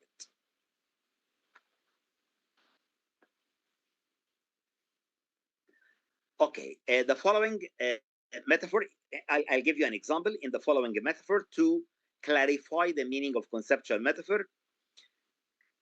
A canvas of whispers and sighs is extracted from a poem titled Whispers of the Warming Earth, composed by Grammarly Free AI Poem Generator. And here are the lines which include this conceptual metaphor. In the quiet of dawn, the sun rises reluctantly, spelling light over fractured lands, once lush with life, now a canvas of whispers and sighs. Canvas means fabric, أو القماش. And canvas is something concrete, something tangible. Whispers and sighs is something auditory. So we find here a connection between two different domains. Auditory means appealing to our sense of sound, and canvas is something tangible, appealing to our sense of touch. So this metaphor is creative and conceptual because it manages to draw connections between two different domains which appeal to or address two totally different mental workspaces. The mental workspace, which is responsible for processing tangible or perceptual or sensuous elements, and another mental workspace which processes auditory stimulus. In this conceptual metaphor, two totally different domains, the visual and the auditory, are creatively mapped to depict the ecological damage caused by climate change. Sorry. The decaying landscape is viewed as a canvas whose paints and lines are made of pains and size of all creatures. So pains and size are represented in lines and paints, which are totally both the two sides, paints and size, and on the other side, colors and lines belong to two different domains. Paints and lines belong to art, and they are something perceptual, something concrete, like in paints, but paints and size belong to another domain. This image features the schemas, container schema, force, direction, cause effects. By the schema, we mean a kind of categories in which we can classify all conceptual metaphors. According to Lakoff and Johnson, most of the metaphors we use in our everyday life, no matter how creative they are, can be related to one or two of basic schemas. Schemas means a plan. It's a plan, cause and effect. It's a plan. It's a schema, which features the relationship between the source and the target. Life, for example, life as a journey, it's another schema. It shows a movement from one point to another. It's a schema that we always use in our daily life. So these schemas are always employed in the construction of conceptual metaphor to draw a connection between source and target. The canvas represents a vessel in which whispers and sighs, suffering elements of the ecosystem are contained and represented. Here, the dynamics of climate change imprint their impacts into the work of arts. And if you take a look at the figure below, you will find that we have a design or a template of this conceptual metaphor of canvas of whisper and size. We have the source domain اللي هو المشبه به اللي هو الكانفاس البينتس visual marks, and we have the target domain اللي هو المشبه landscape, sounds, sorrow and lamentation. And this conceptual metaphor has managed to draw links or mapping on three levels. So it is deep and significant, complex, because it contains more than one link in one metaphorical image. Method, creative performance assessment approach. This is a method that we used as a criterion to assess the two sets of poems, those produced by artificial intelligence and the poems which are written by human authors. This approach investigates indicators of divergent thinking and associative thinking, including originality, effectiveness, flexibility, and fluency. Originality signals novelty, unusualness, and uniqueness in a work of art which deviates from the norm or reformulates retrieved knowledge in a novel template. Originality in metaphor involves creating unconventional mappings between source and target domains. Fluency is mainly related to the number of various ideas of conceptual ideas a conceptual metaphor can generate.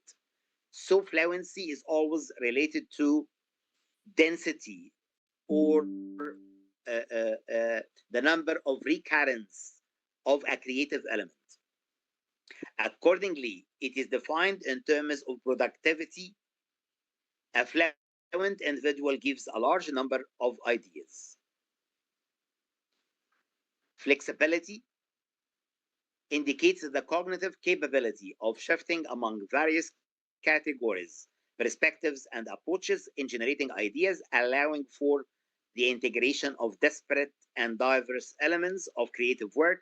So flexibility as a criterion of creativity mainly focuses on the intact integration between elements, how elements of an artistic work are put together, are coordinated, are combined into one coherent whole. Computational analysis measures to assess creativity features, originality, flexibility, fluency, and divergent thinking.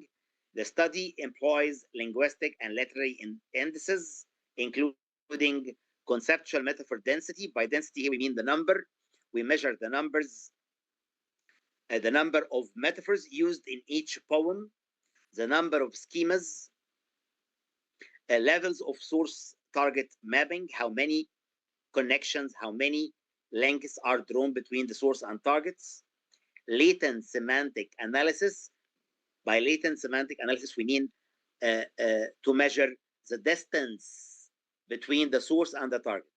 And the more they are distant from each other, the more the conceptual metaphor is creative, because it is difficult to find connection between two disconnected things. But if they are close to each other, if there is no distance between them, it will be less creative because it will be easy to be connected. So the wider distance between the source and the target means higher creativity in combining them in one image and finding connection between them. And this is measured by latent semantic analysis, or LSA.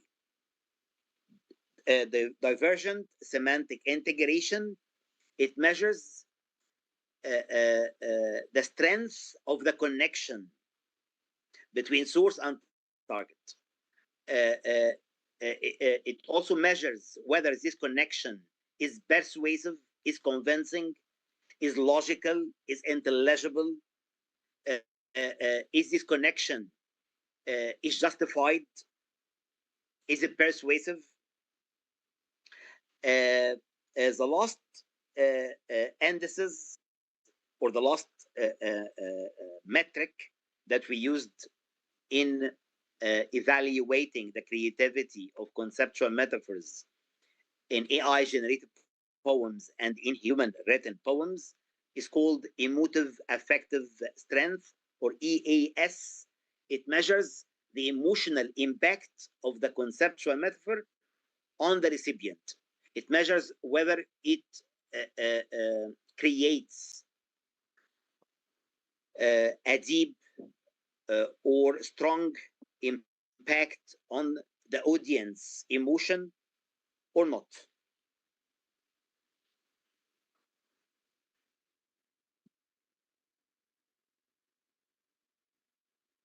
Tools. The study uses AI tools of large language models, LLMS, designed for natural language processing tasks, including GPT-4 and Python. GPT-4 is used to extract and count the number of conceptual metaphors in both corpora and or in the two sets, the AI generated poems and the human written poems, and to measure the indices of source target mapping analysis, latent semantic analysis, divergent semantic integration, emotive affective strength. Computerized prepositional idea density rater, or capital 5, is a computer program used to determine the prepositional idea density of a written text. This is a computerized software that enables us to use the idea density in each written text.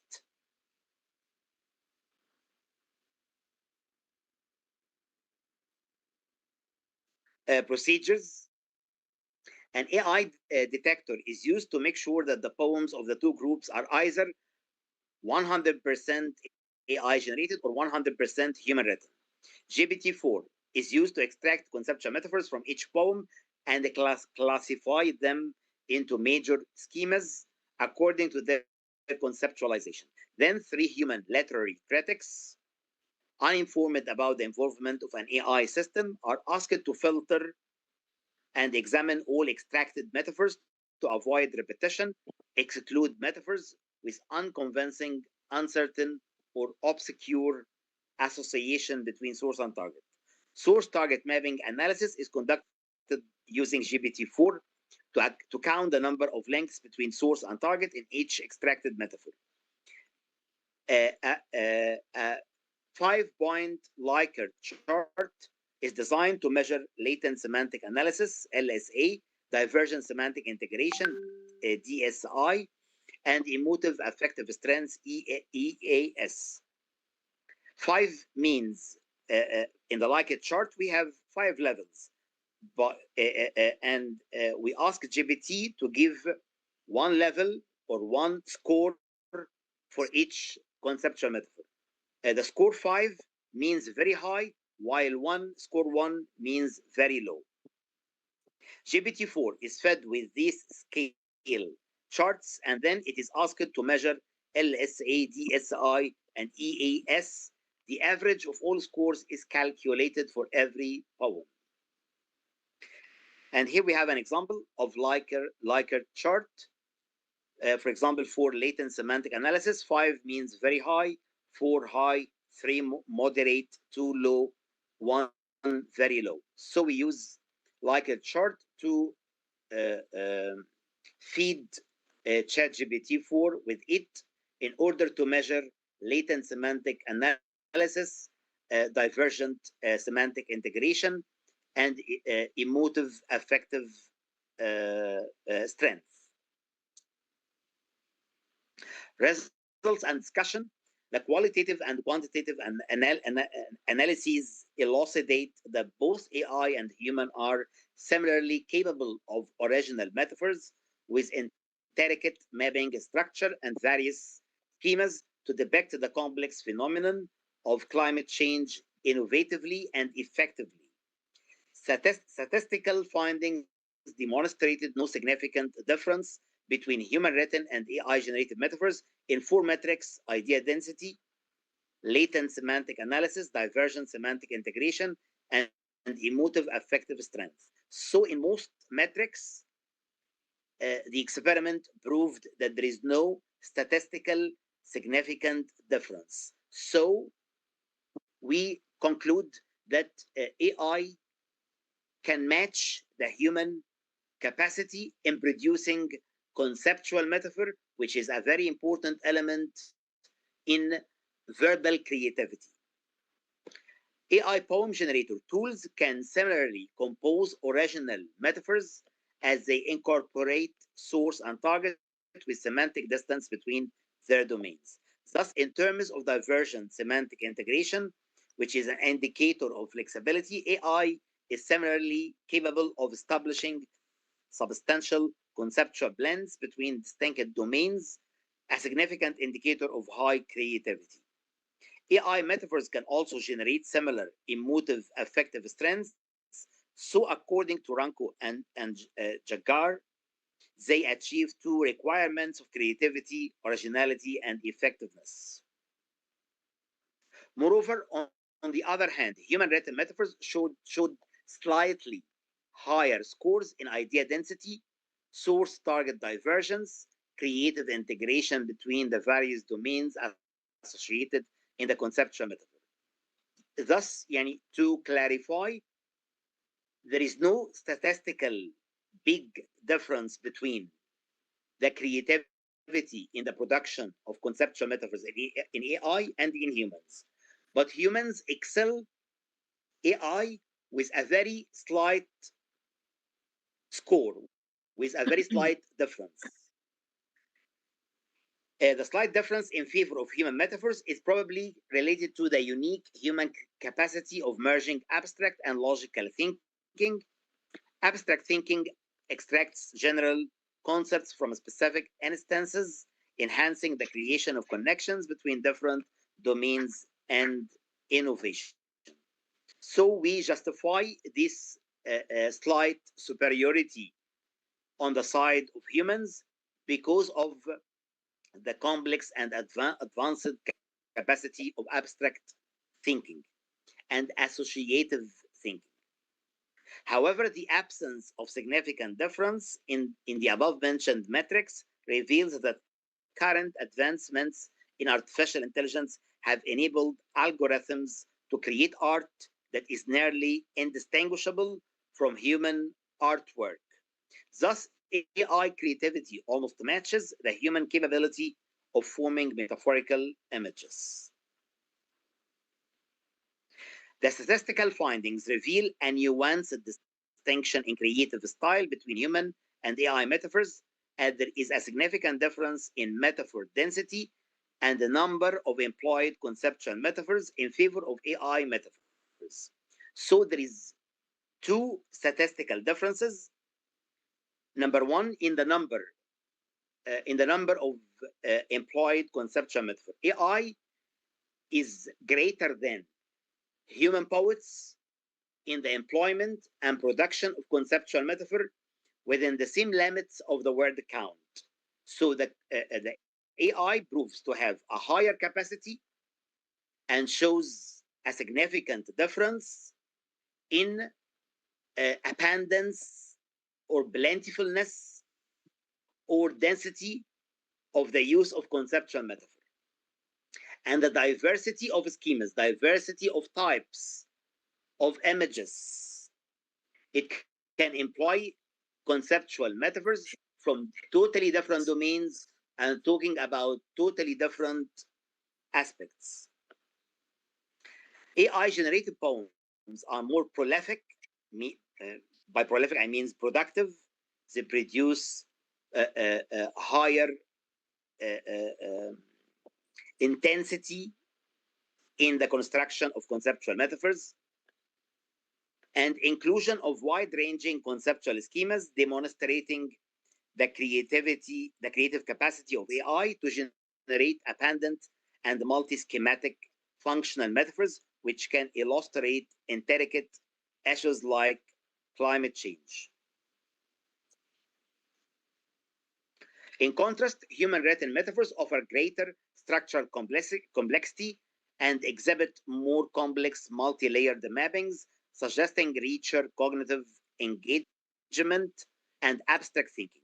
So while AI excels in density or higher numbers of employed metaphors, humans excel in the number or levels of connections between source and target, between different domains.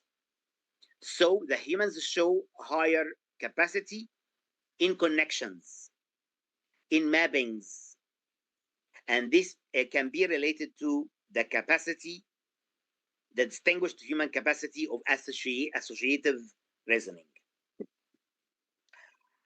So humans are distinguished in associative reasoning, which allows making connection between weakly related concepts to form novel ideas. This study highlights breadth versus depth, or quality versus quantity. AI excels in quantity, but humans excel in quality.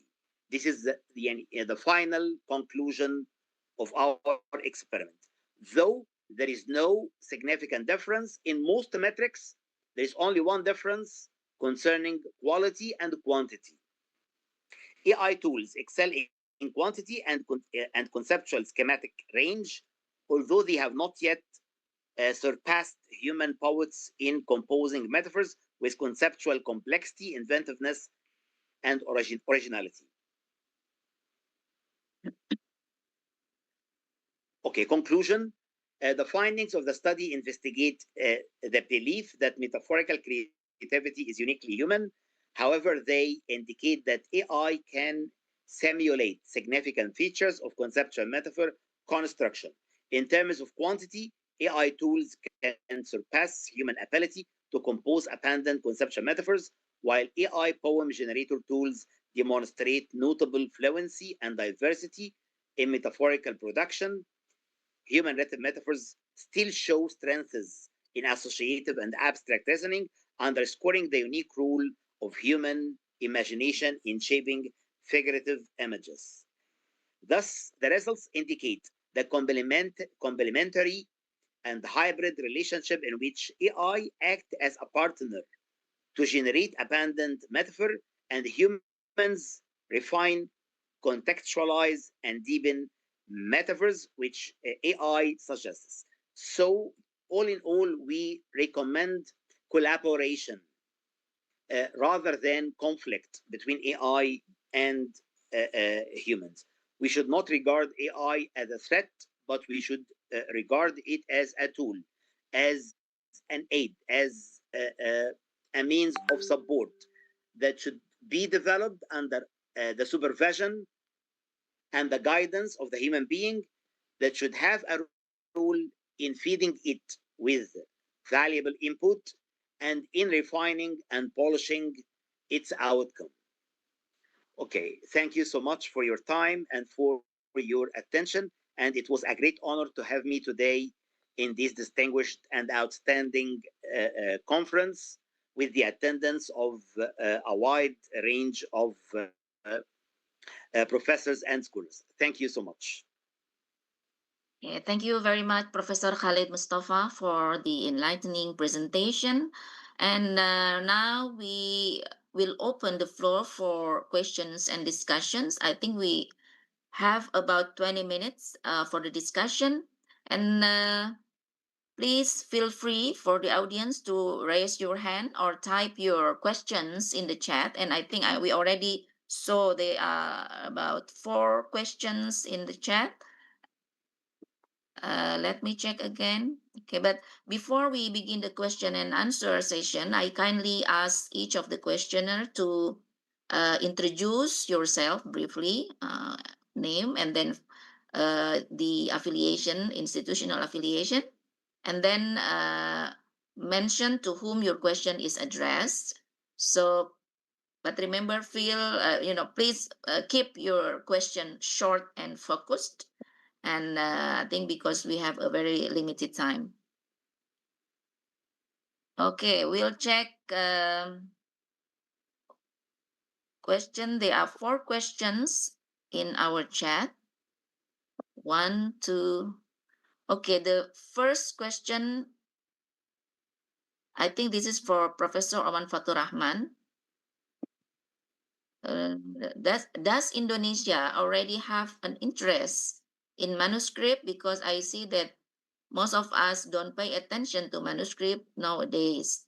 If so, how can we generate interest in them? I think this is the question addressed to Professor Oman Fatur Rahman from Ahmad Sultan Akila from faculty, Ada Faculty, you are in Jakarta. And the second one is the question from the Dean, Dr. Adi Abdul Haq, to Professor Muhammad Sanallah.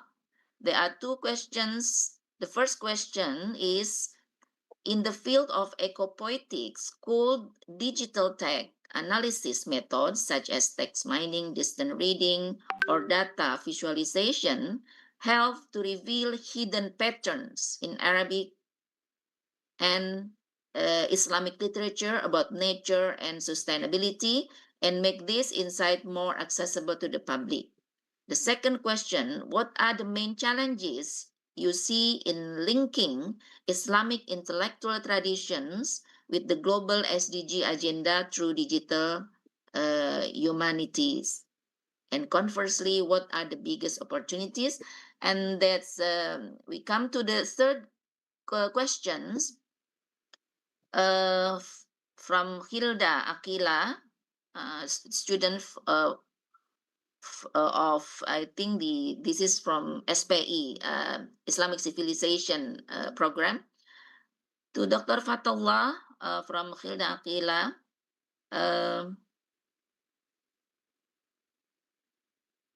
With the rise of AI generated religious texts and the uncontrolled spread of unverified content online, even sacred Islamic knowledge risks being distorted. In your view, what concrete role should institutions like Al-Azhar play in shaping digital humanities projects so that they not only preserve authenticity but also actively resist the digital manipulation of Islamic heritage while still contributing to SDGs goal on education? I think for the third question, maybe I'll help you to to translate it to Arabic. The السؤال لدكتور فتح الله: مع زيادة النصوص الدينية المولدة بواسطة الذكاء الاصطناعي أو AI والانتشار غير المنضبط للمحتوى غير الموثوق به على الإنترنت، حتى أن المعرفة الإسلامية المقدسة تواجه خطر التشويه. في رأيكم ما هو الدور الملموس الذي يجب أن تلعبه مؤسسات مثل الأزهر في تشكيل مشاريع العلوم الإنسانية الرقمية حتى لا تقوم فقط بالحفاظ على الأصالة ولكن أيضا مقاومتها بنشاط للتلاعب الرقمي للتراث الإسلامي مع المساهمة في أهداف التنمية المستدامة المتعلقة بالتعليم والسلام؟ ها هو السؤال لدكتور فتح الله. والسؤال الأخير الرابع, this is the question to Professor Oman Fatur Rahman from Alia Az-Zahra. The question is, we know that we could find some pages online that provide e-books and article illegally and not from the original site. That, of course, violates copyright or something similar. How does this copyright system work in manuscripts that have been digitalized? How do you respond if someone illegally provides these manuscripts without permission from the authorities? Yeah, I think for the first session, for the first round, I think we will respond to these 4 questions first. And if we still have time, because we have to close the session at 12 sharp, yeah. So I would like to invite the presenters, the first, I think Professor Oman Fatur Rahman, to respond to the two questions. There are two questions for Professor Oman Fatur Rahman. Yeah, thank you, Bu Yani. From Alia Zahra. Of course, it's not easy to protect the digitized manuscript for illegal using. Yeah. What we do in DreamSea is that we provide the digitized materials online, but we didn't allow to be downloaded. So we protect the images. Maybe someone can make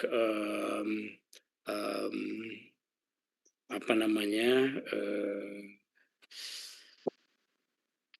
namanya di screenshot, ya. Maybe someone can make a screenshot of the from the site, but we protect the images from the to be downloaded. And of course, it is not easy as well to protect for using this manuscript for not research purposes, but at least we encourage the audiences, our readers, to use this digitized manuscript for research purposes only if let's say, as you ask, how if someone illegally provides this manuscript without permission. Of course, we will try to we will try to communicate with these people. Yeah, I hope that you will use the digitized manuscript from DreamSea and also from other project, actually from the EAP, for example, Endangered Archive Program, from British Library, or from National Library in Jakarta. We do hope that this manuscript, digital manuscript, I mean, used for research purposes only. The second one is from the Fatur Ramadan. From Fatur Ramadan, how do you see the potential for such data to be used by AI? Yeah? Of course, the digitized manuscript can be used for the AI purposes, but before that, actually, because these materials are images, and we before using these images, we need to transcribe them into Latin, for example. Of course, we apply our technology as well, OCR, for example, optical reading of these images, and transform it into Latin, for example. For the certain manuscript, for example, the Honochoroko in Japanese, for example, before using this manuscript for AI purposes, I think AI cannot read this manuscript without transcribing them. So we need to transcribe it previously, and then after that, the AI, of course, can use it. But I'm not so sure now, because I think if we use these images to, as you said, yeah, to produce maybe AI based poem, for example, yeah, it's possible. Of course, this is part of our preservation as well, in my opinion. Yeah, if you ask me that about my view, is this a new form of cultural preservation? Yes, textual based preservation, manuscript based preservation, I think. Yeah, but the most important thing is please ask permission to produce any materials, any new forms of materials based on this manuscript. Please ask the permission from, of course, from the program, the project, and if possible, from the owners of the manuscript. Yeah, thank you. Thank you, Professor Oman Faturrahman, for your response. I would like to invite Professor, I think there is question for the second question is for Professor Muhammad Sanaullah. Thank you very much. Well, I thank the learned audience who had listened to my presentation, and I especially thank the learned scholar who had asked that question that would be enlightening us in some important aspects of the discourse. Well, let me put it very clearly that when I had used the word eco-poetics, so epistemologically it meant the discourse, the postmodern discourse that we find in the domain of preserving the legacy of humankind, or the essence of humankind, in terms of the union, mind, body, cosmos union. So when we resorted to that logic that there should be sustainable development, although we live in modern times or postmodern times, So that was classified as poetics, epistemological. So this is the basic thing. The second thing is that even if we broaden the uses of this word and talk about the eco-poetics or the poetics related to the eco-consciousness in modern times, in modern parlances, parameters, then of course we are thinking about sort of interface between the art and science and ambience and tools, like the art of poetry, the science of poetry, and how to present it, how to augment it in a specific given space time.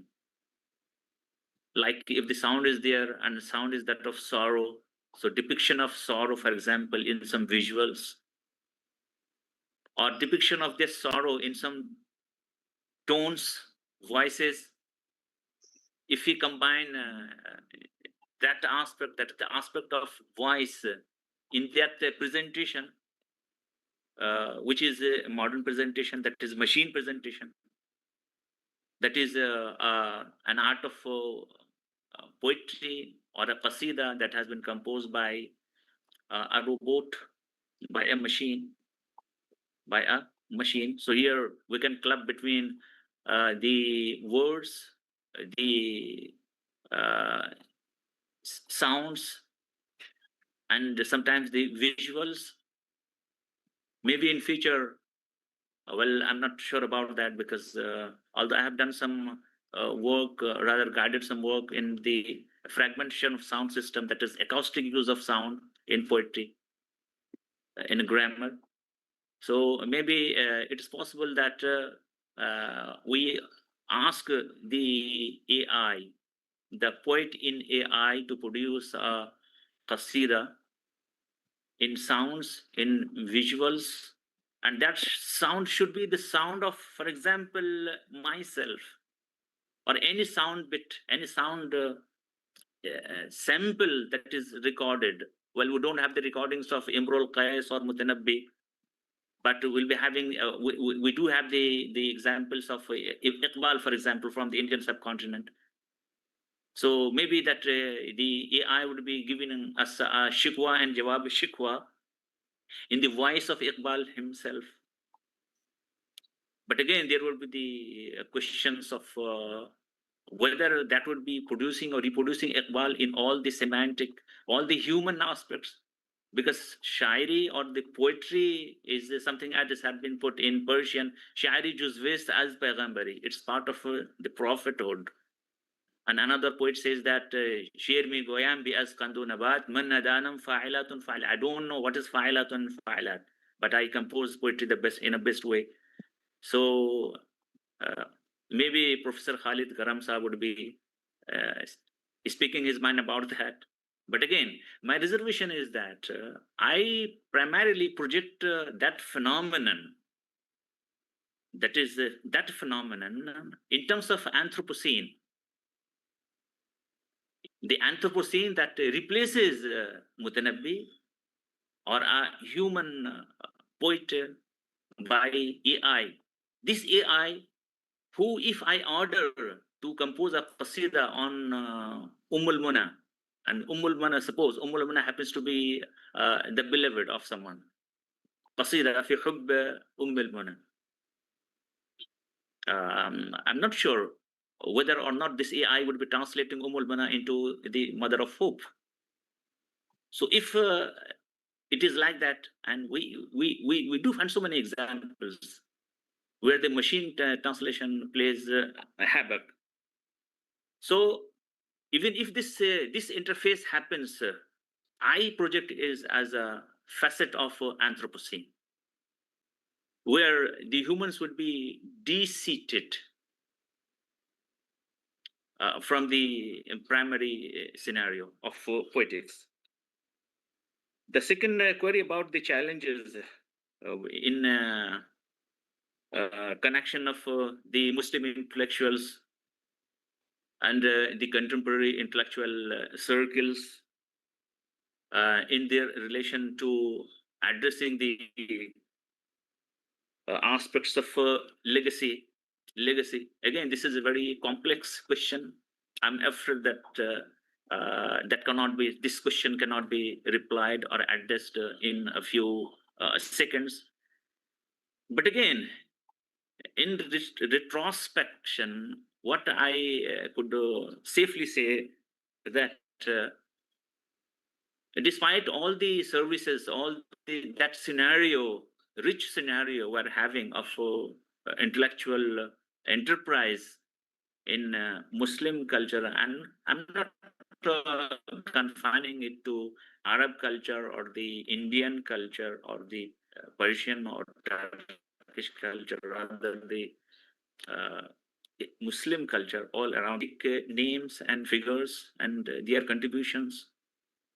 But related to the postmodern conditions and the invasion of AI and technologies, I'm afraid that our legacy, the intricacies of our legacy, as we find in language, in poetry, in arts, and in crafts, can hardly be represented in its originality, in its full integrity, if we take resort excessively to these modern parlances and tools, because I see them as facets of Anthropocene, and Anthropocene deceits, minimizes the humanness of the human, and this is something very much challenging in the domain of art. If we talk pragmatically in relation to the academics, which I had just talked about a little bit, that how this plays havoc with the questions of originality, integrity in academia, in upbringing, in training the minds for the future in higher academics. So the scenario is very much disappointing. Thank you very much. Thank you very much for the response from Professor Muhammad Sanaullah Nadawi. Because we have very limited time, we only have 10 more minutes left before we close the session. So I would like to ask Dr. Fatullah and also Professor Khalid Karam to respond to the questions. يرجى الرد أو الجواب للسؤال الواحد لدكتور فتح الله. لقد نعم هناك سؤالان ولكن لأن الوقت لأن الضيق جدا يمكن يرجى الجواب للسؤال الواحد. تمام. بسم الله الرحمن الرحيم. السؤال عن الذكاء الاصطناعي وما فيه من عيوب أو تزوير أو تشويش لحقائق الإسلام. هذا سؤال مهم وخطير جدا. إن المؤسسات التربوية في العالم الإسلامي تواجه تحديات خطيرة جدا غير مسبوقة في تاريخ الإنسانية، تتمثل فيما تبثه وسائل التواصل الاجتماعي من غزو ثقافي وأفكار خبيثة وتزوير الحقائق وشذوذ عن فطرة الله التي خلق الناس عليها. هذا الغزو دخل كل البيوت ويريد الكيد للإسلام وأهله. كثير من شباب هذا العصر يتميزون بالقابلية للاستهواء. هذا مصطلح في علم النفس السيكولوجي. القابلية للاستهواء تعني أن الناس أو الشخصية الإنسان يرى أناسا يغنون ويرقصون ويضحكون فيضحك معهم ويرقص معهم. بعد ذلك يرى أناسا يبكون يبكي معهم وهو لا يعرف السبب هنا أو السبب هنا. هذه قابلية الاستهواء نتيجة لضعف الشخصية. كيف تواجه المجتمعات الإسلامية هذا الغزو؟ يكون ذلك ببناء شخصية إسلامية قوية. لاحظوا أن الفيروس، أن المرض دائما يفتك بالجسد الضعيف، أما الجسد القوي لديه مناعة، فهو يصمد، يثبت ويستمر ويقاوم. إننا بحاجة إلى إصلاح البيت من الداخل، إلى إصلاح شخصية الإنسان المسلم. بعد ذلك لو غزانا أهل الأرض كلهم بكل أنواع الغزو ومكروا بنا بكل ضروب وأنواع المكر فلن يفلحوا. والدعوة والعلوم الرقمية لها دور عظيم وفعال ومؤثر في مواجهة هذه التحديات. لا بد أن تحتوي المناهج الدراسية على مواد تبني شخصية المسلم في عصر العولمة والرقمية وعصر الفضاء. إن الأزهر الشريف هو القلعة الحصينة للإسلام وللعلوم الشرعية والعربية، وهو يتصدى بالصوت والصورة والكلمة لمحاولات التزوير والتشويش وطمس الحقائق. ويوجد في الأزهر الشريف أكاديمية الأزهر العالمية للتدريب، بها برامج لتدريب المعلمين والمتعلمين والأئمة من كل دول العالم. ومبعوثو الأزهر في كل مكان ينشرون الإسلام الصحيح ويصححون العقائد الخطأ. كنت مبعوثا للأزهر الشريف في دولة سنغافورة، وكنت رئيسا لبعثة الأزهر في إندونيسيا. كنا 36 مبعوثا في أنحاء إندونيسيا في مناطق عديدة ومختلفة في المدارس والمعاهد والجامعات. كنا ننشر صحيح الإسلام. إن تزوير الحقائق والمعلومات هذا من مساوئ النت، من مساوئ الإنترنت، شبكة المعلومات الدولية. الأخبار الكاذبة والشائعات تملأ وسائل التواصل بين الناس. وقد ذكر رسول الله صلى الله عليه وسلم الرجل يكذب الكذبة تبلغ الآفاق، يعني تبلغ أناسا كثيرين في وقت قليل. الآن إذا نشر أحد الناس خبرا كاذبا يصل إلى ملايين المشاهدين في كل مكان في العالم، رغم أن الخبر كاذب. ولكن هذا من عيوب الإنترنت. لقد قلت في كلمتي أنه يجب على المعلمين والمتعلمين إتقان التعامل مع الإنترنت. الخبراء والمحترفون لا يخدعون بما تبثه وسائل التواصل الاجتماعي. يستطيعون تمييز الصحيح من غيره. ومهما كان من أمر الذكاء الاصطناعي أو غيره من التطبيقات أو البرامج لن تحل محل الإنسان في مجال اللغة العربية، لأن اللغة العربية الفصحى مليئة بالتشبيهات والاستعارات والكنايات، والذكاء الاصطناعي لا يدركها. إذا حصلنا أنفسنا وتسلحنا بمهارات التعامل مع الإنترنت لن نخدع. وأحب أن أشير إلى أهمية الحرص على التعليم المباشر وجها لوجه إلى جانب التعلم عن بعد.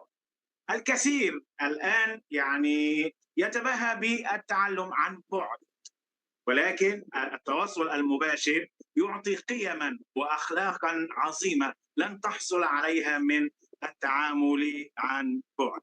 يجب على المعلمين والدعاة ورجال الدين ورجال التربية في كل المؤسسات تنبيه الناس إلى الجانب المظلم من الإنترنت وكيفية المواجهة.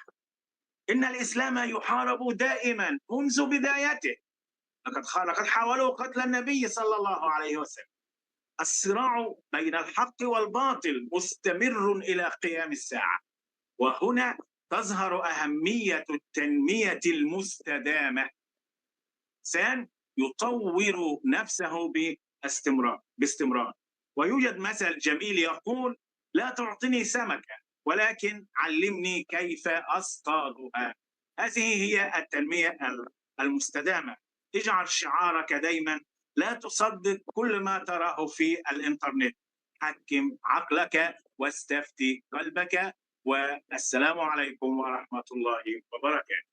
وعليكم السلام ورحمة الله وبركاته. شكرا جزيلا الدكتور فتح الله على الإجابة القيمة والواضحة. Now I would like to invite Professor Khalid Karam to respond to one of the among three questions. I think we have a very enthusiastic audience here. Yeah? There are three questions for you, but unfortunately, because of the limited time, please respond to one of the three. So you can select which one. Maybe it's better to select the respond to the first question. Okay, thank you so much. Thank you so much for this interesting question. I believe that with the advancement of algorithm science and LLMS or large language models, AI will prove to have a higher capacity to simulate complex human linguistic features like conceptual metaphor. So to respond to this question, yes, I believe that later we will have more creative production of AI. But to illustrate this point, AI is not, our experiment proves that AI does not excel human being. I have not mentioned that.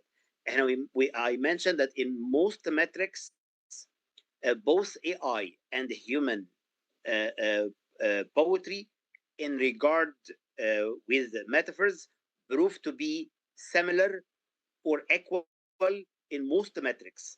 Only in quantity, AI proved to be superior.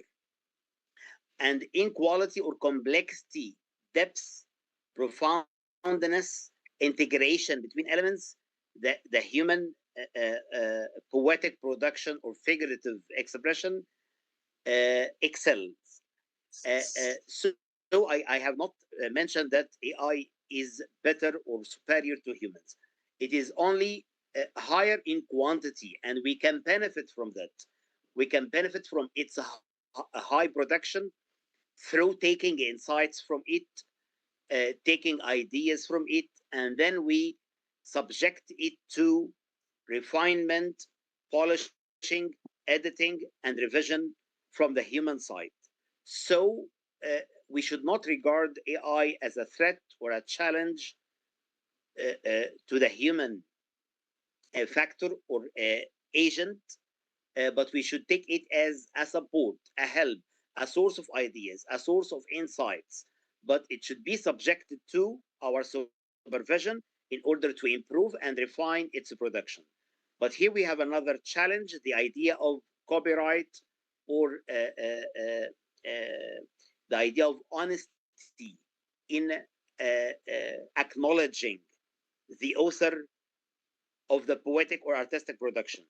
I don't find that it is a problem to mention that this work is done in coordination between AI and the human.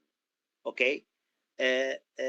So we should not allow AI to be wholly responsible on its production. We have to guide its production. We have to supervise it. We have to put limits for it. We provide it with our, it will not, by the way, it will not work if we do not provide it with our input.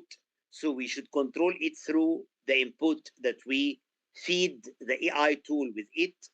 And then we take the production in order to polish and refine it, to improve it, to put our touch as humans. And this will not harm our cognitive capacity if we have a really active and efficient role in its supervision, polishing, refining, and modification and addition. We should modify and add. But if we depend wholly on AI to produce everything for us, to do everything with us, of course, we will harm our cognitive capacities, because in cognitive science, we always have a maxim which says, use it or lose it. If we don't use our mind, if we don't activate the various mental workspaces in our mind, by the time they will diminish, they will decrease, and they will become lazy to activate or lazy to work. They will not be efficient to work. So I don't recommend total dependence on AI. We should use our mind to control it, to reformulate it, to take insights and ideas from it, because it is really productive, it is really prolific, and we should benefit from its density of production in order to provide us with insights and ideas.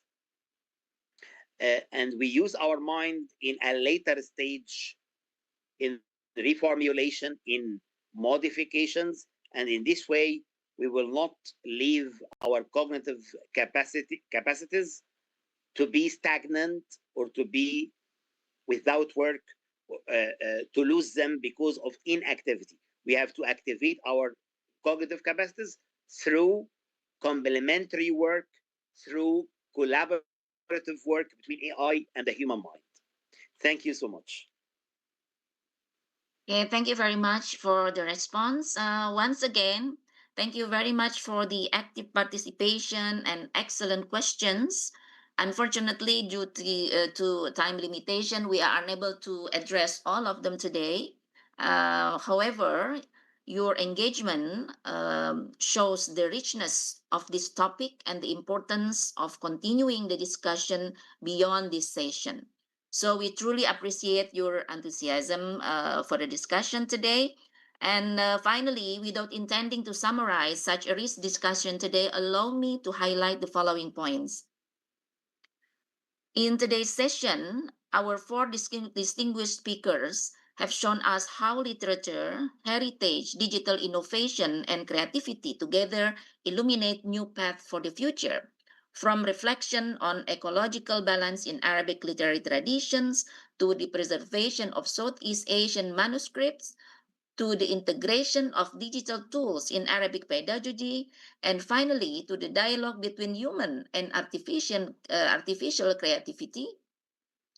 Each presentation reminds us that knowledge is most powerful when it serves humanity and sustains our cultural and natural worlds.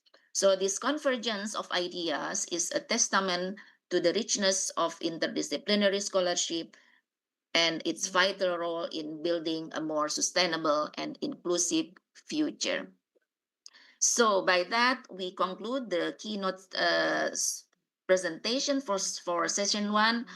Once again, on behalf of the Faculty of Adab and Humanities, I would like to sincerely thank our distinguished speakers, Professor Sanaullah, Professor Roman Faturrahman, Dr. Fatullah, and Professor Khalid for sharing their expertise and enriching our understanding of digital humanities in relation to sustainable development goals.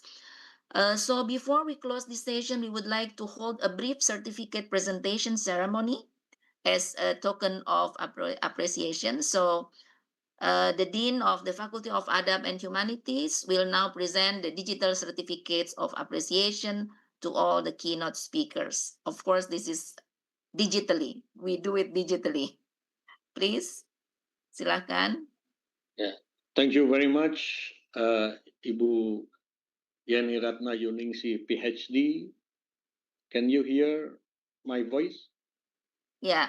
Okay. So, is there anyone would Okay. like to Yes. present? Okay, thank you, Bu Yani Ratna Yuningsi, PhD, for having led the first sessions of our international webinar well and smoothly. We are grateful to you for that, and especially we are indebted to our remarkable panelists today for their incredibly informative and excellent presentations. As a token of appreciation, we would like to express our sincere thanks to our distinguished panelists, and let me here convey certificate of appreciation to each of our keynote speakers. First, I would like to convey our certificate of appreciations. أولا أود أن أرسل شهادة تقديرنا شهادة تقديرنا للدكتور فتح الله محمد فتح الله الزقازيق الشريف من جامعة الأزهر بالقاهرة. جزاكم الله خيرا أيها الشيخ. شكرا كثيرا. Sama-sama. Sama-sama. Terima kasih. Second, I would like to deliver our certificate of appreciation to our distinguished Professor Muhammad Sanaullah An-Nadwi of the Departments of Arabic at Aligarh Muslim University in India. Thank you very much, Professor Muhammad Sanaullah An-Nadwi, for your excellent presentations. Next, I would like to address our certificate of appreciation to Professor Dr. Oman Fathur Rahman of the Faculty of Adab and Humanities of Sharif Hidayatullah State Islamic University in Jakarta, Indonesia. Thank you. Very much, Professor Dr. Oman Fathur Rahman. Terima kasih Thank for you. your insightful and remarkable presentation. Fourth, I would be pleased to deliver our certificate of appreciation to Professor Khalid Mustafa Karam of the English Literature Department of the Faculty of Arts of Suez University in Egypt. We are grateful to you, Professor Khalid Mustafa Karam, for all of your excellent presentation. Thank Shukran you so much, kathiran. Professor. Shukran kathiran. And العفو. شكرا كثيرا لكم. And best wishes from Dr. Hasnul Johar Insani. Thank you. And thank you for Dr. Hasnul Johar Insani for mediating us to Professor Khalid Mustafa Karam. Finally, I would be delighted to address our certificate of appreciation to our moderator, Ibu Yeni Ratna Yuningsi, PhD, of the Arabic Language and Literature Department of the Faculty of Adab and Humanities of Sharif Hidayatullah State Islamic University in Jakarta, Indonesia. Terima kasih, Ibu Yeni. Atur nuhun. Terima kasih. Thank you. Also, I especially thanks to Mr. Asif, who already introduced me to both Dr. Muhammad Sanaullah An-Nadwi and Professor Nausad Ali, PM. Thank you very much, Mr. Asif. This is wonderful. So for the participants, you may fill the link of the attendance in the chat to obtain the certificate of appreciations as participants. Thank you very much for your active participation and engagement. And let me inform you of the break time of this first session, that is from now to 1:30 p.m. in the Indonesian time and to 12 p.m. in the Indian time and to 8:30 a.m. in the Netherlands time. So I would like to invite all of you to return to our international webinar at 1:30 in the Indonesian time, at 12 p.m. in the Indian time, and at 8:30 a.m. in the Holland time. So I hope this seminar will be beneficial to all. Let us take the insights gained today and apply them to make a difference. Thank you again for being here, and see you again in about an hour and 20 minutes from now. Assalamualaikum warahmatullahi wabarakatuh. Waalaikumsalam. Hello. Wabarakatuh. Thank you. Terima kasih.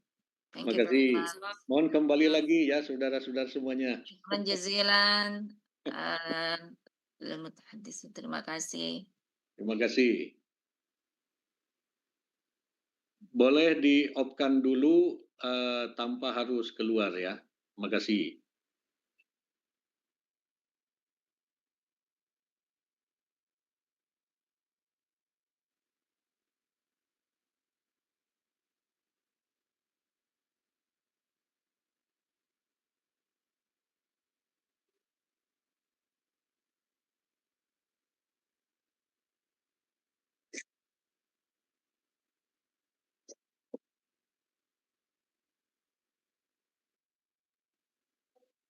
Dear audience, you don't have to leave the group. You may off cam and then return after an hour and 15 minutes. Thank you.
Mhm.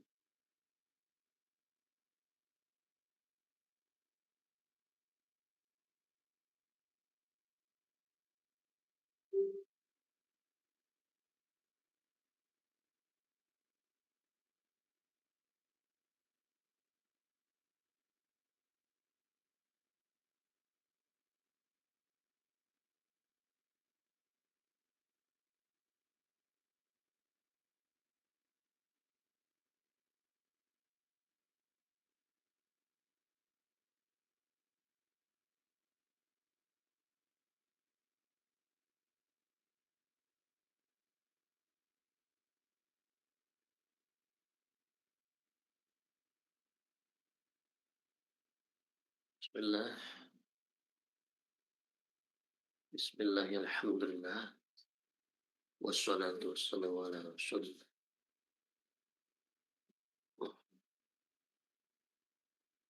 Bismillah. Wa na'udzu billahi min syarri anfusina.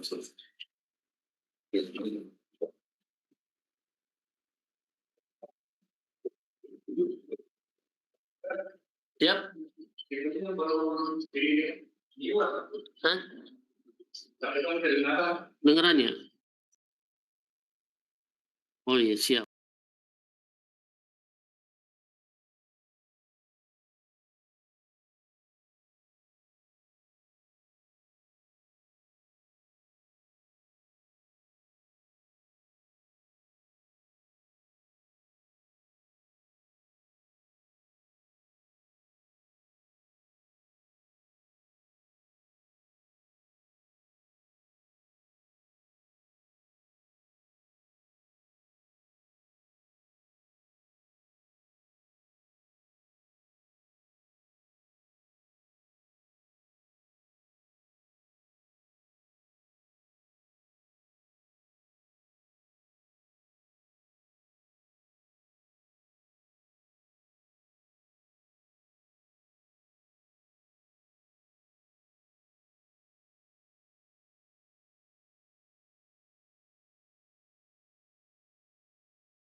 Apa?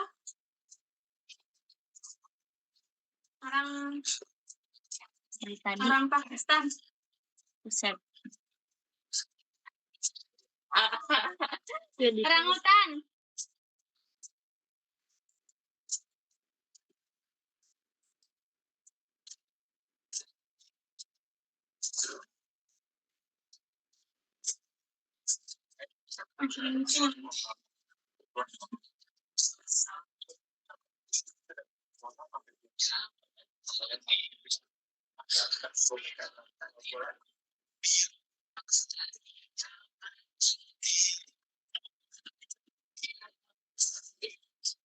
Pedasnya tuh pedas pahit. Nggak tahu yang ini apa yang ini gitu. Pedasnya pedas pahit. Iya. Cabenya cabai pahit. Ada beneran.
Halo. Lagi main game. Apa? Asal Bandung.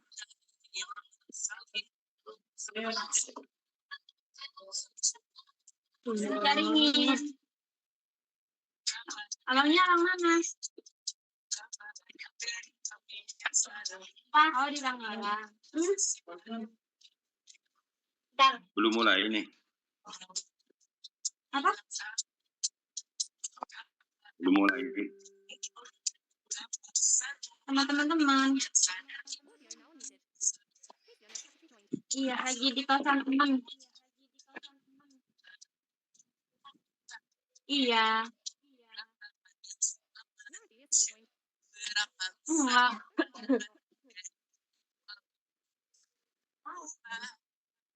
Enggak.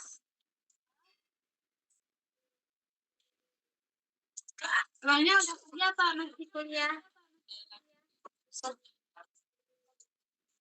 Aku kerja sampai semester berapa? Kuliah di mana? Di Univ apa?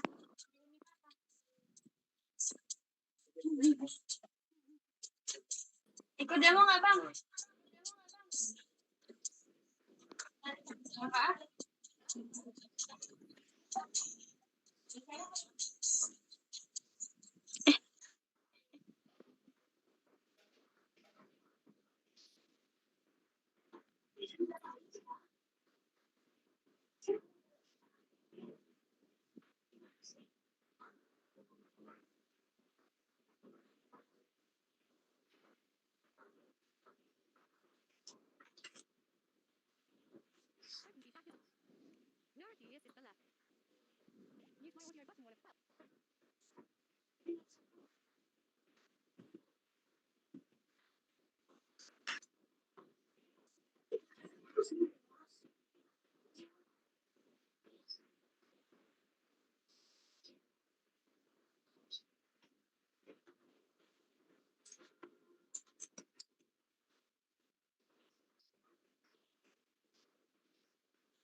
Lampu kakak.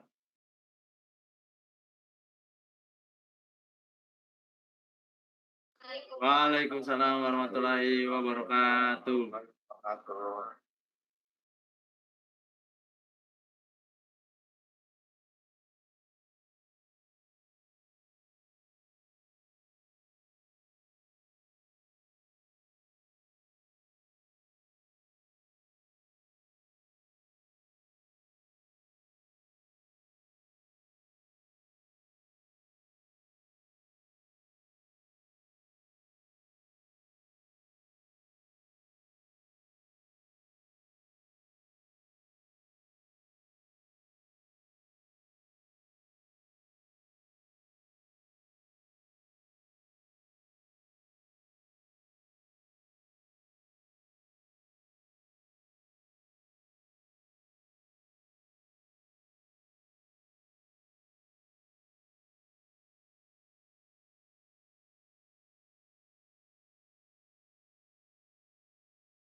Assalamualaikum.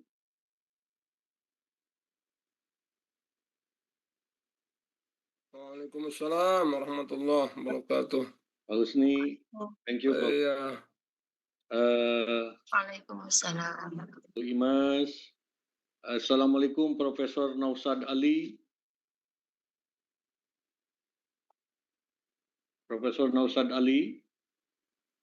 Yeah, Assalam, sir. Sir, he's shortly joining. Mr. Asif, yeah. Yes, yeah. Assalamu alaikum. Waalaikumsalam. So, is he with us right now?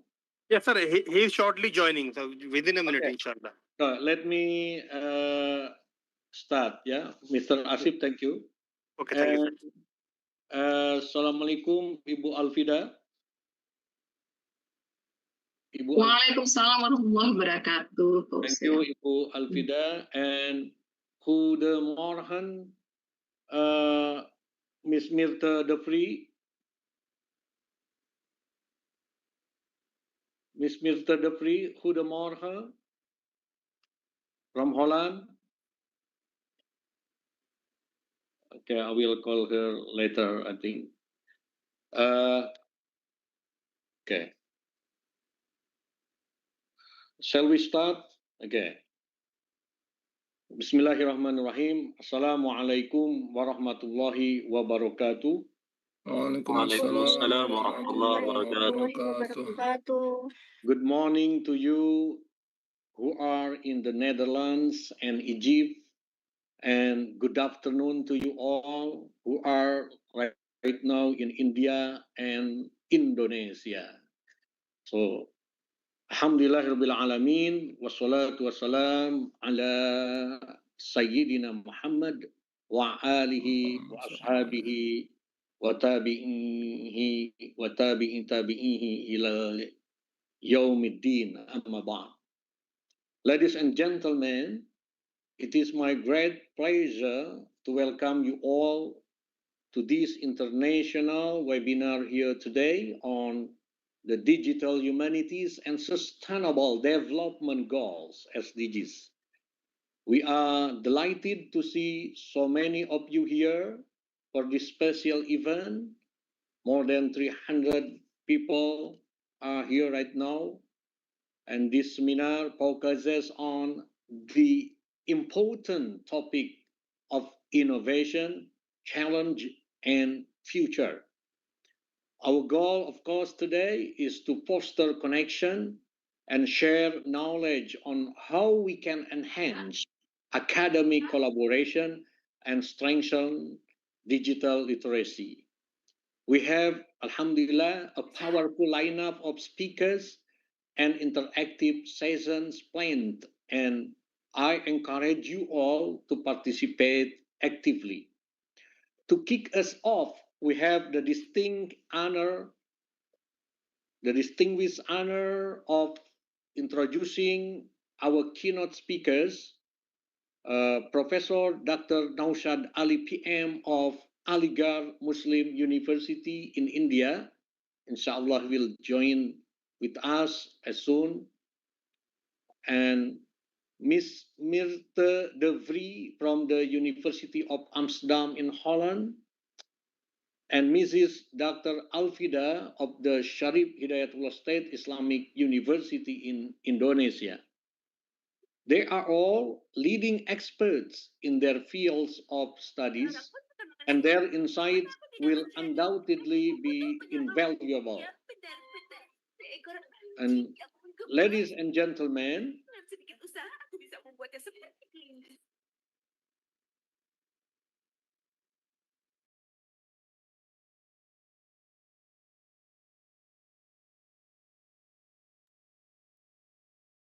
Termute, Prof. Hello.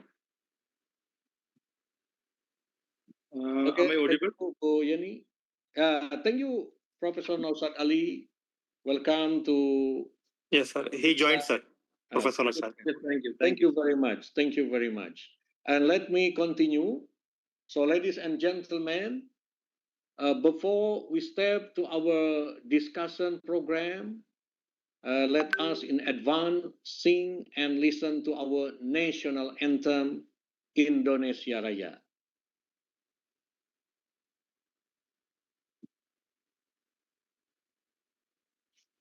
Bharat, can you lead us, please?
Thank you very much, ladies and gentlemen, for singing and listening to our national anthem of Indonesia Raya together.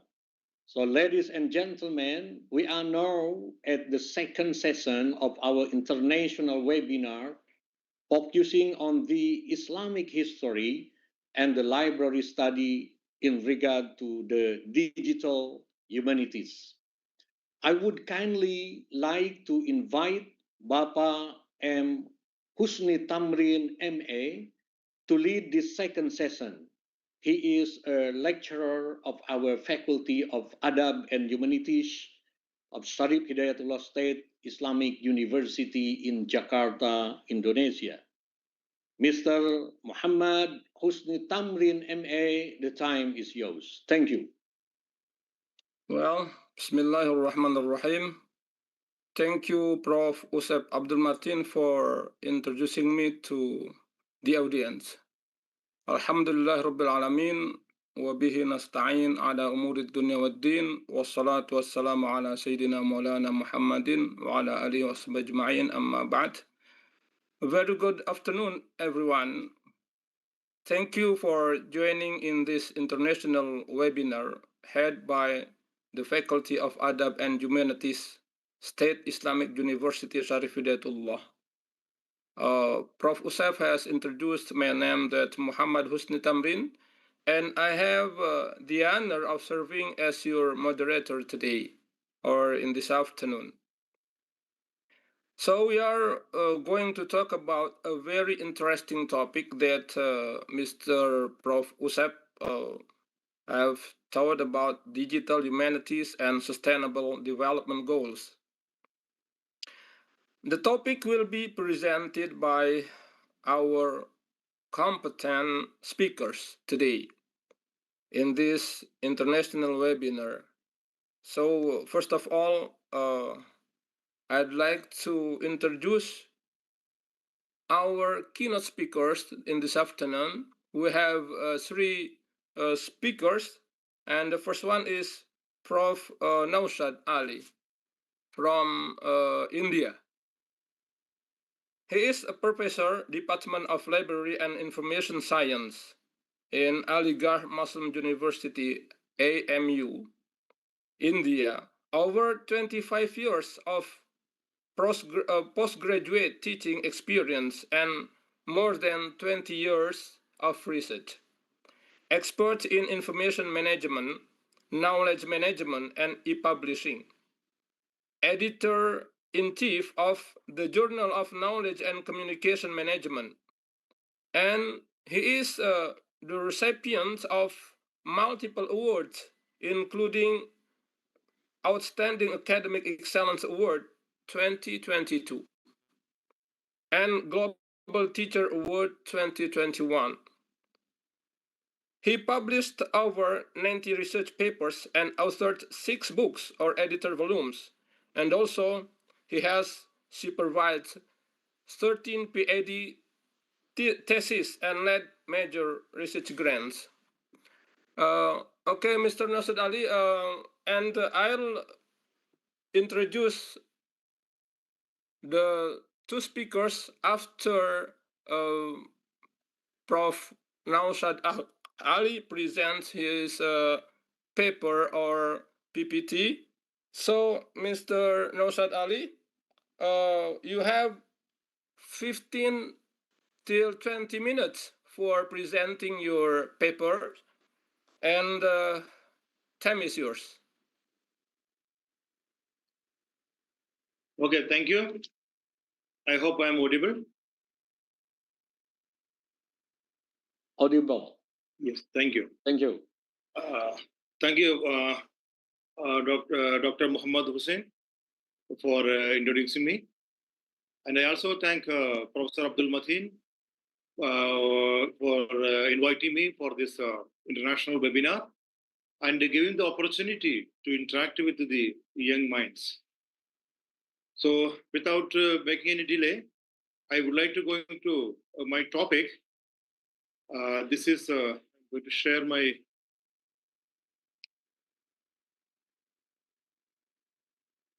folder.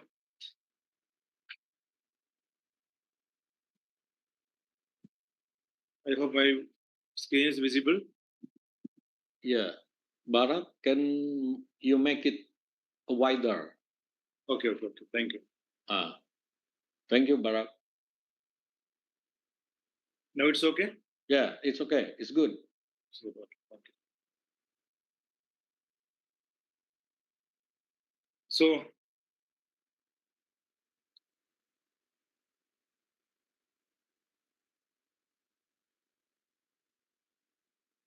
sorry. Yes, you may.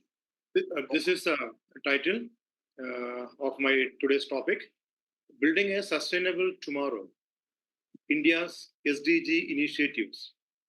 As you know, India is a developing country, and we are facing a lot of issues related to poverty and other related areas. But due to this SDG initiatives, sustainable development of this goal of United Nations, our country has made a lot of programs, and because of that, a lot of improvement has been made in each and every that sustainable development goals of our country. Unmute. You're still Yes. unmute. Yes. Professor, or voice is not clear. It's okay. It's okay. It's okay. We don't hear anything, Prof. I can hear it clearly. Okay. Yeah. Thank you. So, let us go through this sustainable development goals. As we all are aware about that, these SDGs are the universal call to action adopted by the United Nations for its members in the year 2015. And it is considered as an agenda to complete the sustainable development activities by 2030. So this is consists of 17 goals and 169 targets, and it is include like poverty, hunger, health, education, gender, and equality. And SDG is giving a blueprint for a better world, and it ensuring all the countries to have a inclusive, equitable, and sustainable for the people and the planet.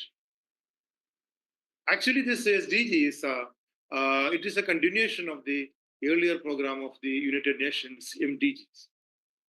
This MDG, it is a Millennium Development Goals. It was run on 2002-2015. So in that cases, we had achieved a lot of progress during this period, especially reducing the poverty and improving school enrollment and controlling various diseases. But still, with the United Nations thought, the member state thought, still there is a scope for improving, and there should be a specific scope, narrow scope, for especially for the developing countries. For that purpose, they made a concentration on a persistence of poverty and rising inequality in the country, in various countries. So to remove this poverty and the inequality which is facing various countries, they started including this various goals in this sustainable development goals. So due to this, despite of economic growth, millions of people were still living below the poverty line. And there is a inequalities between and within the countries, especially income, gender, rural, and urban were widening day by day. And the groups like vulnerable groups like women, children, persons with disabilities, and the marginalized communities, they remained excluded from the development of such benefits. So the member states, they thought of including going with another project like Sustainable Development Goals (SDGs) in the from the year 2015. And not only that, as far as the education and health is concerned, there is a lot of needs are there, especially millions of children were out of schools and they are not receiving they're receiving the only poor quality education. And basic healthcare was still inaccessible in many regions. And the diseases, emerging of diseases, and there is a lack of universal health coverage exposed to systematic weakness. And as well as the peace and justice and weak institutions we'll find because of the conflicts, terrorism, and displacement that created by humanitarian crises. And corruption and weak governance is also added more difficulties in the life of the people. And there is a rapid climate changes and environmental crisis, especially global warming, deforestation, desertification, and biodiversity loss were create a lot of problems in our environment also. So to solve these issues, there's the United Nations, they introduced these SDGs. And as far as our country, India is concerned, we having a lot of factors. That is why India is also got benefited through these SDG goals, especially the population factor. India has 1.4 billion people. That means 70% of the global population we are having. So this global success of SDGs largely depends on the India's performance. That means the 17% of global population is residing in India. So whatever the development of this population, it will benefit the global population. And the poverty and inequality, India has reduced, but still has millions below the poverty line. And nutrition and hunger, health and well-being, as well as youth education. India has given 250 plus million school-going children we having, and quality education is essential. Through these SDGs, we try to improve the quality of education in our country, and we try to improve the gender equality, urbanization, and the development of infrastructure, housing, sanitation, traffic, and pollution challenges. And the environment and climate action SDG 6, 13, 14, 15 is emphasizing on that. There also we try to because of this rising carbon emissions, deforestation, water stress, and biodiversity loss, we try to control it. And governance and institutions like SDG 16 and 17, where we try to make a strong institution with the neighbor countries. So now let us ask your, let us request your attention towards what are our socio-economic status of and the government of initiatives as far as the SDGs concerns. Say, for example, if you take the first SDG goal, no poverty. Okay, no poverty. The status, what we can say due to this SDG goal, we worked on to remove, eradicate the poverty. Especially, we can say we lifted 135 million people out of the multi-dimensional poverty between 2015 to 16 and 19 to 21. This is not a recent data. Now the status will be more better. And we give an emphasis to the vulnerable groups like women and marginalized communities and disabled people, especially in the rural populations also. Some initiatives which is started like that, Manrega, that is Mahatma Gandhi National Rural Employment Guarantee Act. Through this, they provided 100 days guaranteed wage job for the wage employment for the all rural households. So especially emphasizing for this for women, those who are in the household women, they will get 100 days guaranteed job working for that. Another program which is started in India, that is the Prime Minister's Garib Kalyan Yojana. This is for the providing the social protection of the people with the food, cash transfers, that means like in the form of pensions, and insurance support for the vulnerable groups of our society. PM is Prime Minister's Garib Kalyan Yojana. And another program which was started to provide affordable housing for urban as well as rural poor people. This program is known as Prime Minister's Awas Yojana. It is for housing programs. And another very important aspect is the hunger. So to fulfill the motive of zero hunger, India has achieved food grain self-sufficiency and producing over 300 million tons annually grains.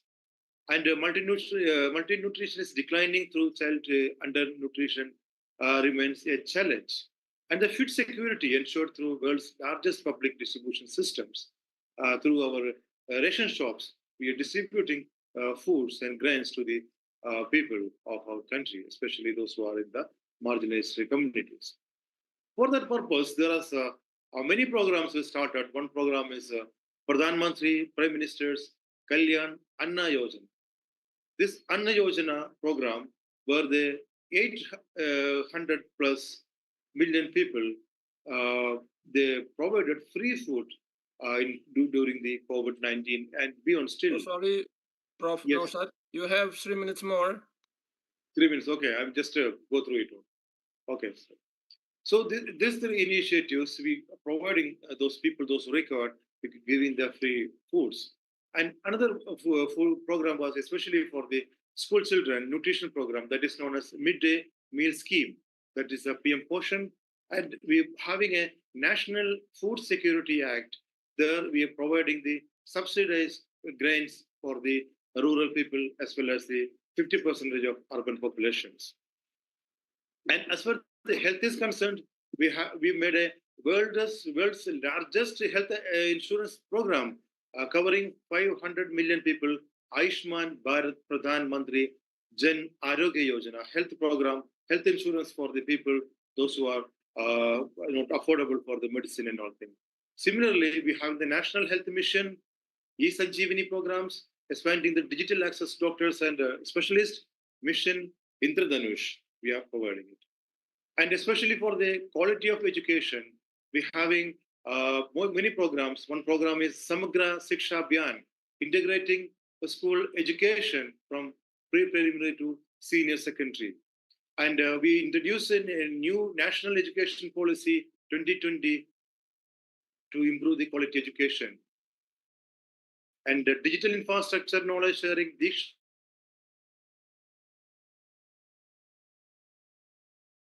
Russia, Russia, which are improving the quality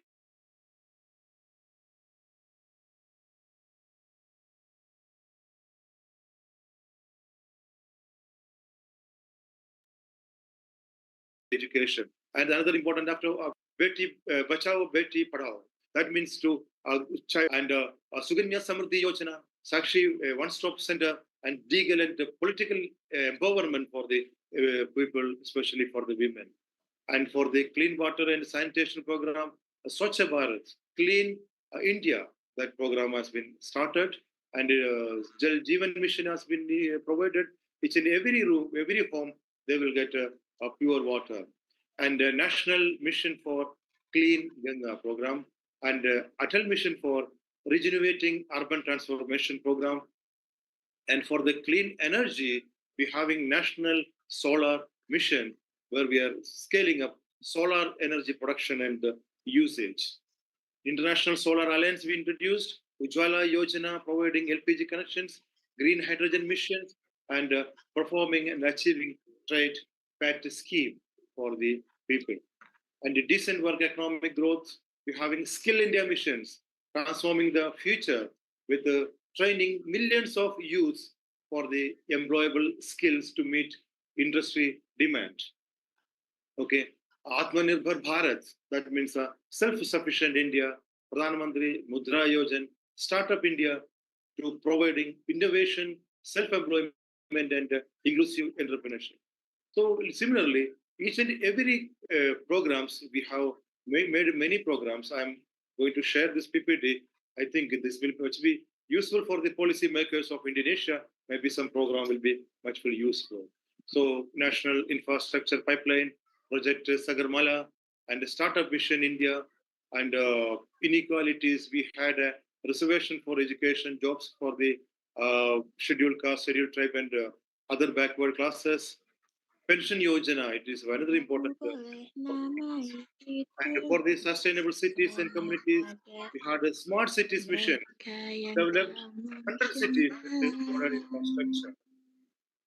Okay, and another program we made it a national electric mobility mission, plan 2020, sustainable public procurement and awareness campaign for the eco-friendly consumption pattern. Climate action, we had a national action plan for climate change in a PCC, or a national green hydrogen mission through that provide clean fuel to reduce dependence on fossil fuels. And for the life below water, India has a 7,500 kilometer long coastline. For that, we provide a program, Swachh Sagar, Surakshit Sagar Abhiyan. It is for the ocean. And for promoting the port-led development of a blue economy, boosting coastal infrastructure fisheries, we made Pradhan Mantri Matsya Sampada Yojana. Okay, and for afforestation, we had a program, Compensatory Afforestation Fund, and the Tiger Project, National Biodiversity Act, restoration efforts have been introduced. For peace, justice, and strong institutions, we made Ek Bharat, Shresth Bharat.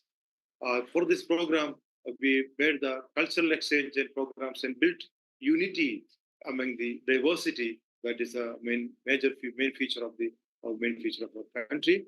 And we focused on a Digital India mission. Through that, government initiatives to transform India into a digitally empowered society and knowledgeable driven economy. And the last goal, partnership with the goals, we had a global leader in the South-South cooperation, sharing knowledge, technology, and resources with the other developing nations. International Solar Alliance, launched by India in 2015, bringing together 100 countries to promote solar energy and dependence on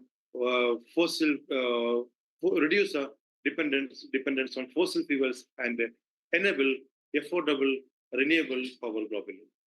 And the CDR emission coalition for disaster resilient infrastructure has been started in 2019 to manage the climate and disaster resilient infrastructure. SDG partnership with the UN also, India actively collaborates with the United Nations and other multilateral bodies to align in national development agenda with the global goals. So with these words, I would like to conclude. And India's progress on SDGs shows a strong commitment through initiatives like Ayushman Bharat, Digital India, Startup India, Jal Jeevan Mission, etc. And our initiative with as a global leader for sustainability through initiatives such as International Solar Alliance, which also giving like a boost to the SDG goals. Challenges like climate change, urbanization, and inequality remain, but with innovation, partnerships, and inclusive policies, India is steadily moving towards 2030 agenda, ensuring growth that is sustainable, equitable, and leaves no one behind. Thank you very much for giving me the opportunity. Sorry for if I'm taking much more time. Okay, if you have any questions, you are most welcome. No, we will leave the question at the end of the session. Okay, thank you. After the third speaker. Thank you, Prof. Nausad Ali, for the very interesting and excellent presentation. And I'm sure that your presentation will raise so many questions. And I leave the conclusion to every participant. So without further ado, we will ask for the second speaker, that Miss Dr. Alfida Emlis. She is the assistant professor, Department of Library Science, at Faculty of Adab and Humanities, UIN Syarif Hidayatullah, Jakarta. Her educational background includes, she has 2 bachelor's degree. The first one is in English from YIN, North Sumatra, and the second bachelor's degree in library science from University of Indonesia. And she is also graduate from McGill University for MLIS, and PhD graduate from our university, State Islamic University Sharif Hidayatullah. Her research interests information literacy, cultural heritage management, and manuscript studies. She is also author of works on information science and cultural heritage, including international journal articles and books. She is active member of professional associations Manasa, ASDIP, PTKAI, and Ikatan Pustakawan Indonesia. That's for the brief of CV of the second speaker, Miss Dr. Alfida Emlis. Okay, Miss Dr. Alfida Emlis, time is yours for 80 minutes. Thank you, Pak Husni Tamrin, for giving time for me. Assalamualaikum warahmatullahi wabarakatuh. Good afternoon, everybody. It's a pleasure to be here today, to be at this international conference. I would like to thank to Pak Dekan, Pak Dr. Adi Abdul Haq, Pak Usep Abdul Matin, and the other person in Dekanat, and the organizers, and all of you, lecturer and also dedicated student, for taking time to join this session. In this presentation, I will be discussing digital literacy in the library, focusing on opportunity, challenge, and skills needed to support innovation in this field. And I hope this session will open space for us to discuss and to collaborate. Pak Husni, let me share my presentation, my PowerPoint. Okay, please.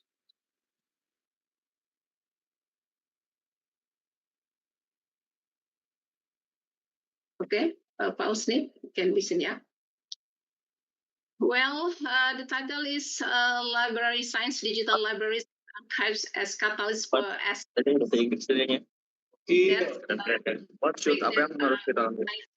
it to me, and I will discuss about it. For the first, before this, Bapak Nausad Ali have provided us about SDGs, and they are capable in library also. And this, because the title, the digital library, and how we communicate with SDGs, let me try to see the pathways to global sustainability. In SDGs, there are some point actually, blueprint for future, business impact, policy, global challenge, stakeholder collaboration, education and awareness. Pak Nausad Ali has declared too much on this.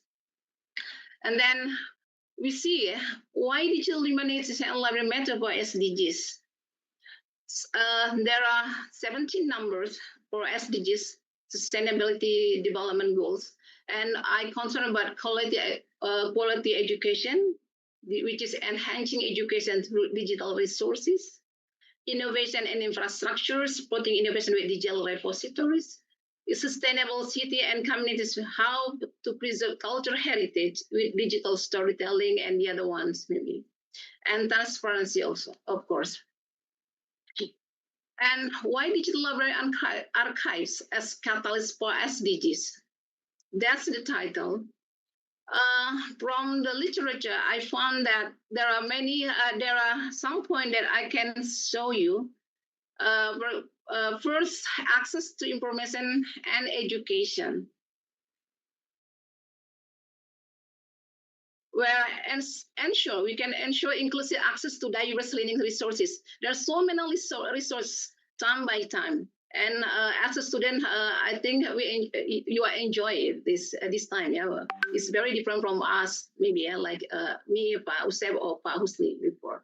And this access to information and education, that's put us to promote information literacy and bridge the digital divide and support blended learning that improve education and quality of long life learning.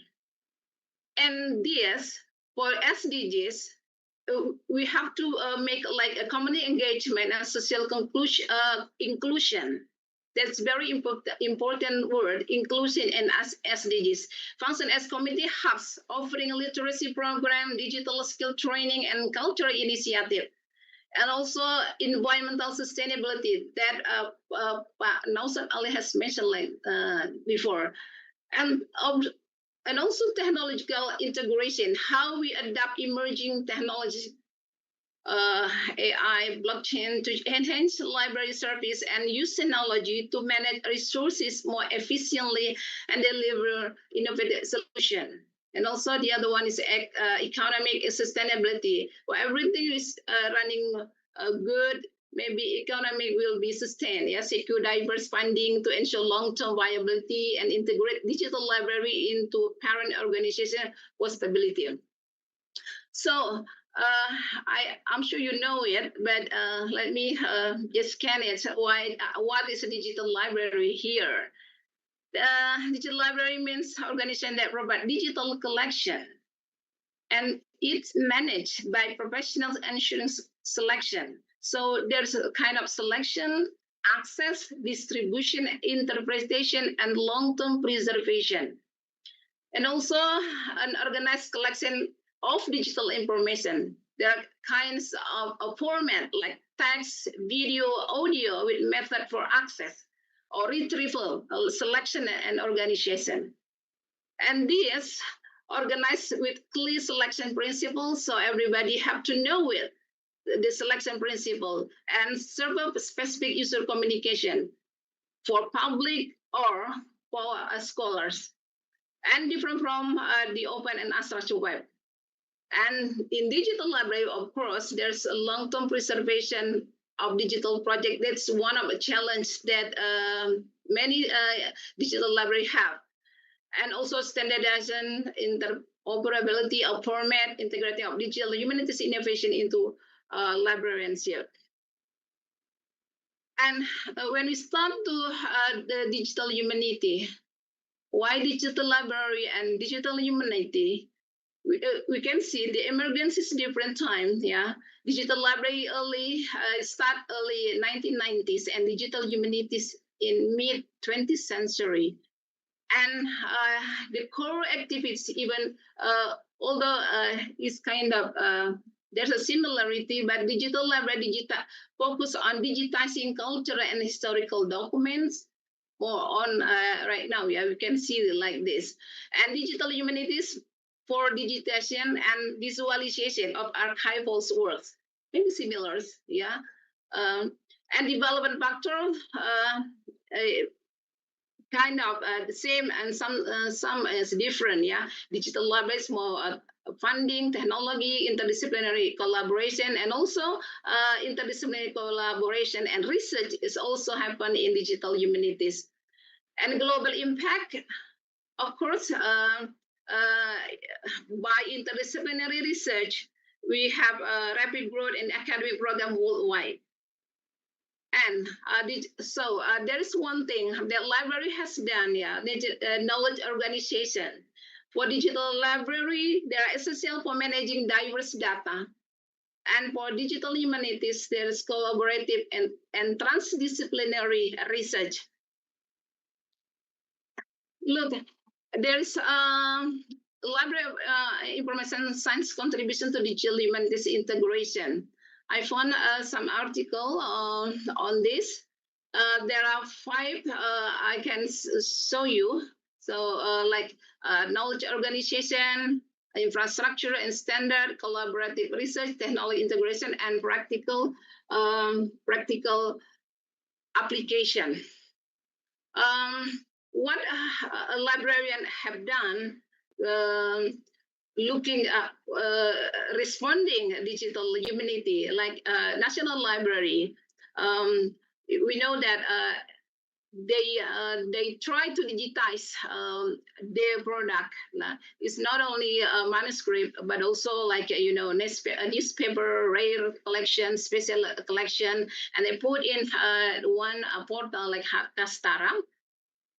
And this is I capture like the homepage, and also one we call it as a kind of a surrogate as a wakil dokumen, yeah. It's a one document and represented by this, like Hikayat Aceh and etc. And there are many columns that for librarian it's very important to see this.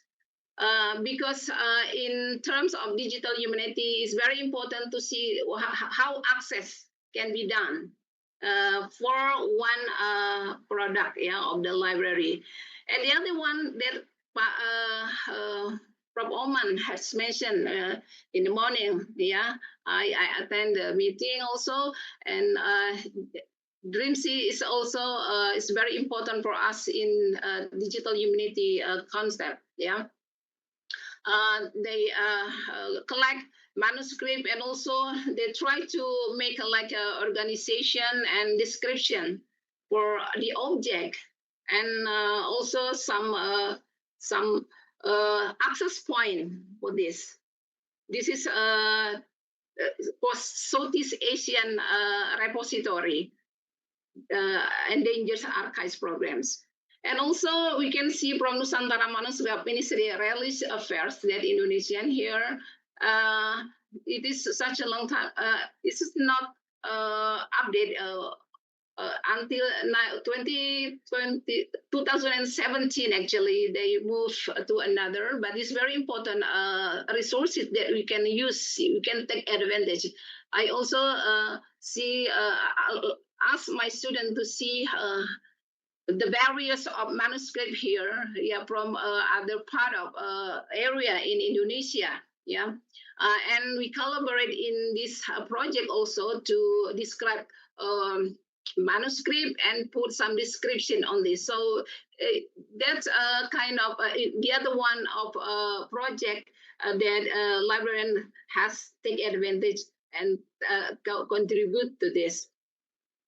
And the other one also is how managing social transformation UNESCO Indonesia, they promote local knowledge. So by doing this, we try to collaborate with other researchers from National Research Innovative Institution, and we make a kind of scrollytelling. Yeah, scrollytelling. We find we try to collect other story from manuscript, from other local knowledge in Indonesia. We focus from Palu, center of Sulawesi, and Yogyakarta, and the other one from Padang. Yeah, and we collect this and we make like this.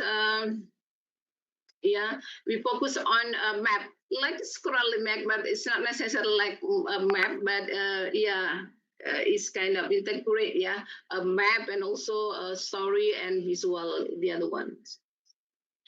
And what the other thing that we can see from history resources from JKIM, ANRI, yeah, they put some resources that important for us, yeah, to search and to learn from the collection. And we can try from access. We can access this with other user interface here. And one last and not least is GLAM, yeah, gallery, library, and archives and museum that when Jakarta had tried to do. This is an ongoing process. Yeah, this hasn't finished yet, but we can see. We try to find archives along in Jakarta and Puyupu. So some students or other people who interested in learning about Win Jakarta, they can see or they can search from this. Okay, that's what we have done, yeah. Librarian and the other history material or other that support digital humanity actually, and I try to see how it's developed in international global settings. So I try to find from journal with keyword digital and humanity and library or libraries, and we find this more when we talk about document of subject area for digital humanity, it's more on social sciences, which is a library science in here, in social sciences. And the other one is only like 1% or 3%, something like that. And art and humanities more than engineering, mathematics, and the other. What we can see about this, it's still dominated from United States. It's only 10 country I capture. And I want to say that actually we people in Indonesia have so many material that we can show for concerning digital humanity actually, and I think from this we can learn how can we make like a publication on digital humanity with history or translation, or the other one in faculty of humanities in the UN. And from this I found research objective categories. When we talk about digital humanity, people like to see how metadata employed by ontology, knowledge graph, cultural resources, and also develop multi-granularity framework. That a librarian can do actually. Metadata, like one of the digital library that is very phenomenal, and also I think so much material that we can learn about Indonesia. That's in the British Library. The British Library try to digitize, including Indonesian manuscript. I find this is very interesting and very helpful for me as a student before, but the other place that we can increase actually is metadata. Metadata is about owner. That's Oman say like that. Say before, about the authorship and what the owner, because metadata is not really declared, And the other database that we can see from employ metadata, how metadata will help us. The other one is infrastructure and standard. Provide infrastructure for long-term digital resources and standard. Sometimes we see very various. One database to the other. Like because I concerned about manuscript, I found like Durensi and also Muslim Lecture and National Library is very various in terms of standardized how they present this. It makes as a user, I think for especially for novice user, it seems like confused how they start, because it's not. I think we have to think about the standard in terms of infrastructure and standard. And the other one is collaborative exploratory research.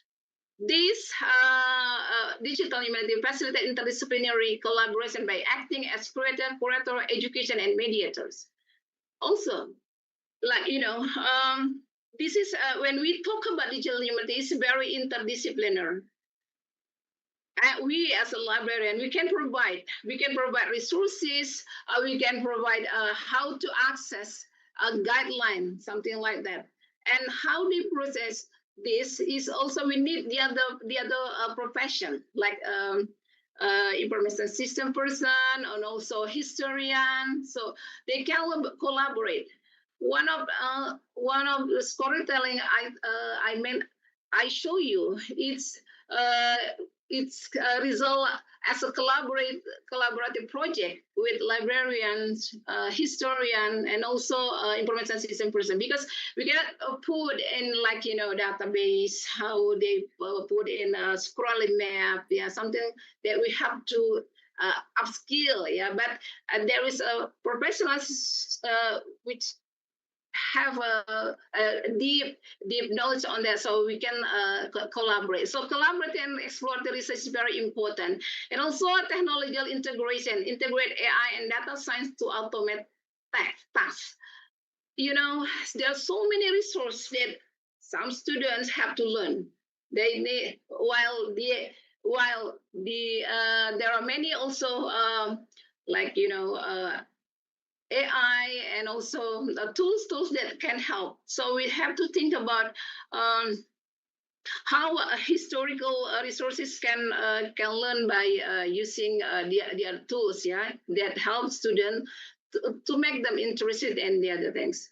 And also technology, and also practical application case study. Design user-centered platform for crowdsourcing and collaborative digital humanity projects. As one of a database has built or website has built, it doesn't mean that it's enough and that's it. No, even there are so many resources covered in the database. It doesn't mean anything if we cannot connect to other end user. Who our end user? Students in this university, our students. Like, we can see Google Analytics for database, Manuscript database. Oh, sorry, Ms. Alfida. Do I have 5 minutes more? Okay, thank you. How many students or how many people have searched? Yeah, something like this is very important. We know it's very important. Manuscript is very important. It's very it's very important, for us to learn. But there is some place that has a gap, database and also students. I try to ask my students when I teach, reference resources. When I ask a database manager, they don't know. They know it's very important, but they don't know what is this. So it is very important in Yemen for people saying like that, but they don't know where to see, where to visit. So from research finding of some article that I searched, we need user needs and skills. Key needs is access information interactions, strong in basic digital skill. But we weak in data literacy. So there are four pillars in digital literacy that Komdigi mentioned, or other resources. First is digital skill, digital ethic, digital security, and digital culture. And both is very important to learn to integrate digital library and digital humanity. So I think students need to upskill digital skill, which it will improve the data literacy. And also libraries, archives, and professional roles. Librarians and archive is very crucial, but often overlooked. Sometimes we know they are important in university and also archives, but sometimes often overlooked. 11.5 digital humanity priorities: supporting scholars, sharing, acting as change agent, investing staff, and innovating.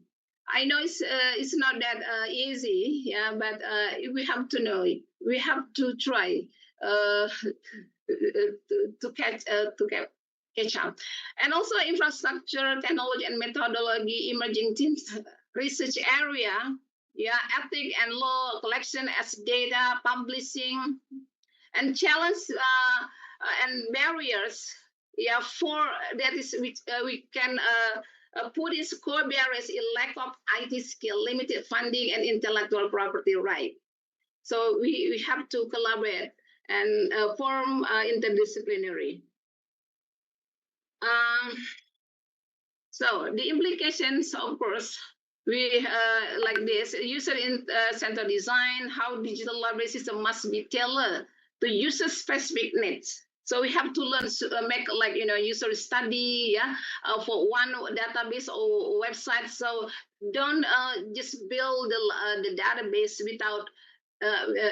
But we never learn about our student, our end user using it, and professional development. Librarians should be seen as Okay, research partners. 2 minutes more. Okay, and I think there are many things that we have to upskill, ya Pak Husni, but we have to end.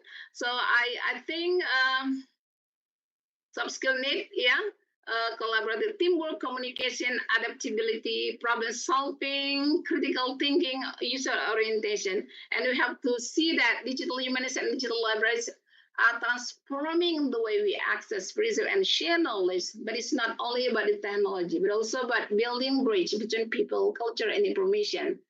And digital library must adapt not only to scholar changing needs, but also maintain their relevance in the ecosystem dominated by researcher-led projects and commercial platform.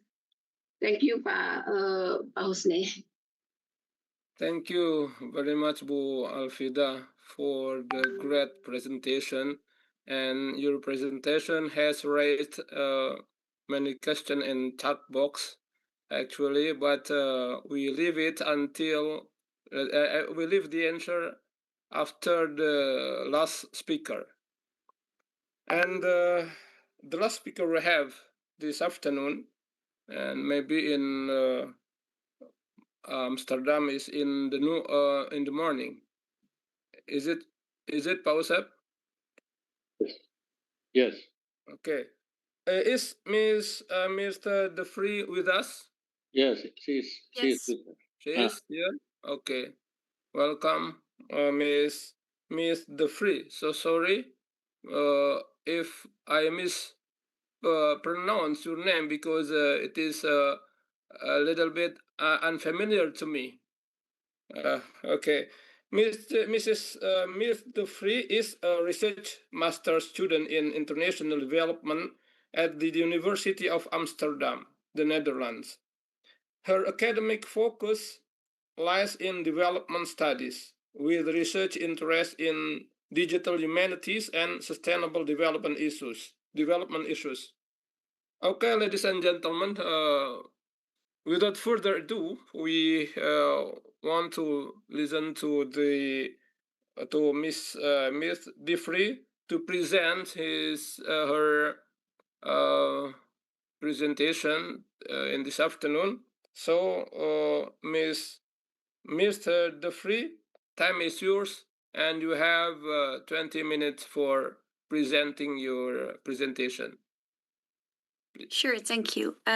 Is someone else going to share the slides, or should I do it myself? You may do it by yourself, or maybe Barak. Can you help Barak, please? I can otherwise also try to do it myself.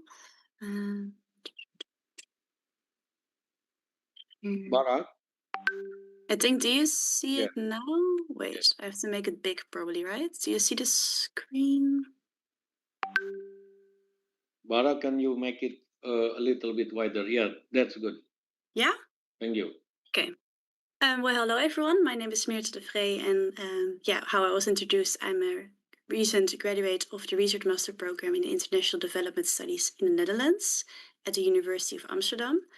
And I did my master thesis on the topic of collective memory and sense of belonging of the Indo community, so the mixed race community of Indonesian descendants and Dutch descendants, which emerged during the colonial times.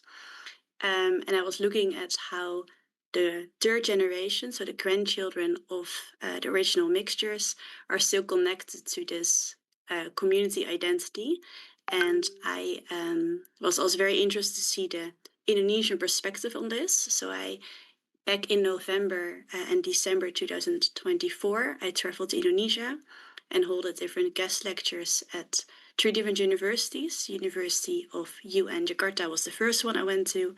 Then I went to Garut and also to ITB Bandung. And it was really interesting to talk with the students of your history faculty from the UN Jakarta.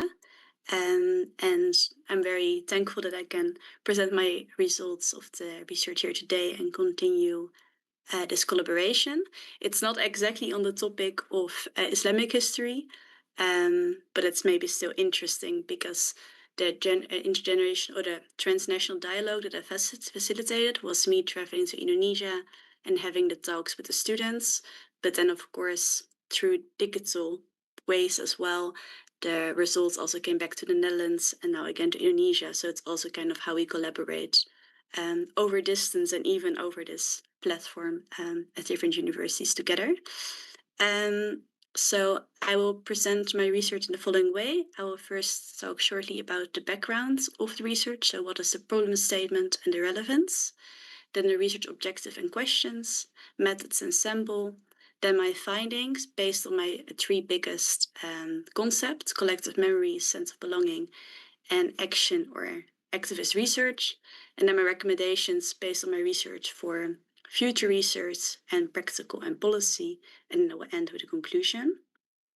So first I want to give a bit of background to this topic because maybe some of you have no idea what I'm talking about. And that's kind of also the problem. So the Indo community, which maybe some of you are aware of, which I just explained, is this mixed race community that came to exist during the colonial times, has a history and collective memory. Collective memory, for those who don't know, is the memory that one community holds together. So our shared memories as a group. Has not really been part of Dutch context at all. So in the Netherlands, this history or colonial history is quite a dark page. So it's something that is not really covered in education at all. And I actually, because of that, it's something that is still affecting a lot of people today because it's a taboo topic and it's not really resolved. And I want to give a bit of context. So this Indo community had a complex situation, of course, during the colonial times, because on the one hand, they were a perpetrator because many were part of the military or the administrative system and therefore part of the colonial system. But also some were victim because they were interned during Japanese occupation in camps and they experienced a lot of violence during the National Revolution.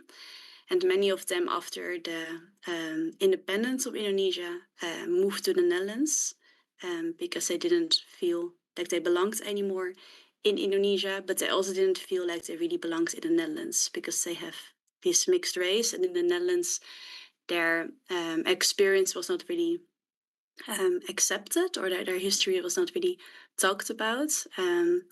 They said like, oh, that's an easy assimilation. Everything went very smooth.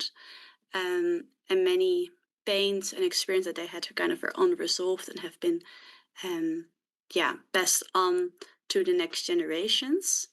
And now kind of the current generation very recently has started to talk about this history in a very activistic way.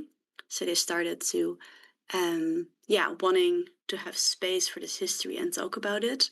And I, as a researcher, found it a very interesting development to see that there is a young group, which is 3 generations later, that now all of a sudden wants to start talking about this history.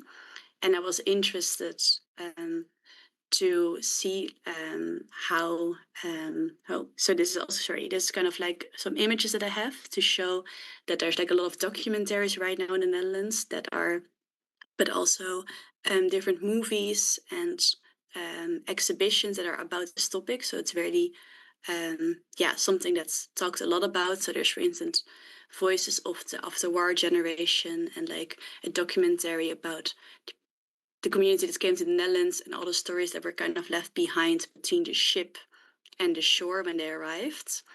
But also documentaries that talk about Babu, so the women that used to work in the Dutch colonial houses. So it's very like all of a sudden it's get a lot of stage in the Netherlands.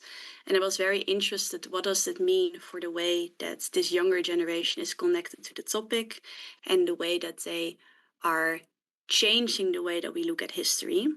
And I also was very interested to see how is that the case actually in Indonesia, because very little research has been done on the experience or like the way that this is covered in Indonesia. Like most research are in Dutch or a few in English. And I wanted to see that the perspective of people in Indonesia, how that would affect the younger generation that I was focusing on the Netherlands, how maybe getting a wider perspective even on the topic would change the way that they connect to it. So for that reason, I traveled to Indonesia, with that said, and I kind of therefore explored the collective memory and sense of belonging among this group by analyzing how their collective memory changed by taking part in the research, but also the sense of belonging and kind of the activism part within the research. So how actively engaging with this history might have an influence on those.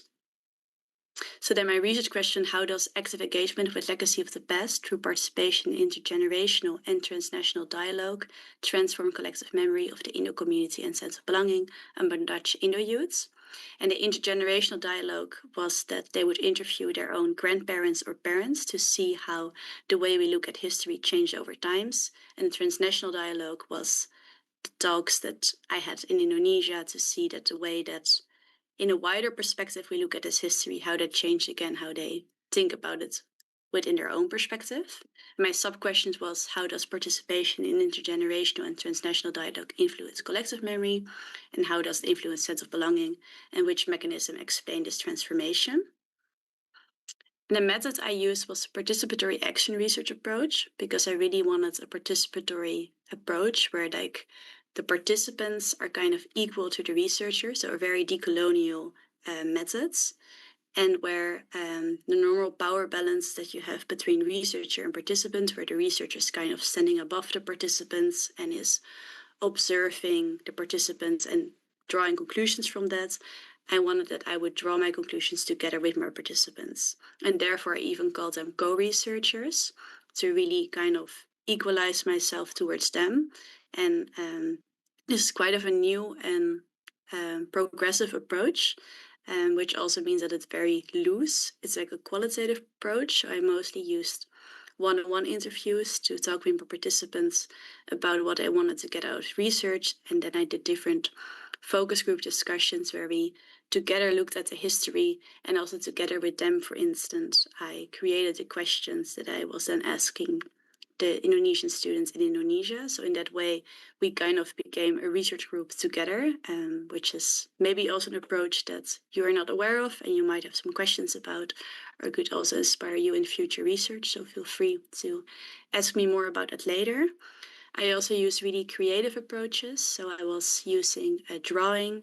For instance, I let my participants, who I then named co-research at the beginning, draw the way that they connected to their identity. Because often when you draw, you get into your subconscious and you get to think differently about things and go deeper into your thoughts, which may actually arise to thoughts you didn't even know you had.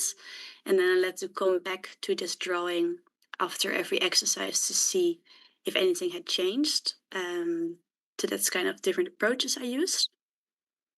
Then who was my sample? My sample were the Dutch Indo youth in the Netherlands. So they were aged between 18 and 30. So they're grandchildren of actually the originally mixed group that then migrated to the Netherlands. Here you see a few of them. And I'm here in the middle myself. And here you see, for instance, the passport of one of the grandparents. So his name was Michiel Idiraan Kuster. So he already had a very Dutch name, but he was born in Lawang in 1938 and then migrated to the Netherlands in 1942. But I also didn't only focus on this group, but I also had different contributors as part of the intergenerational and transnational dialogue. So they interviewed an older family member.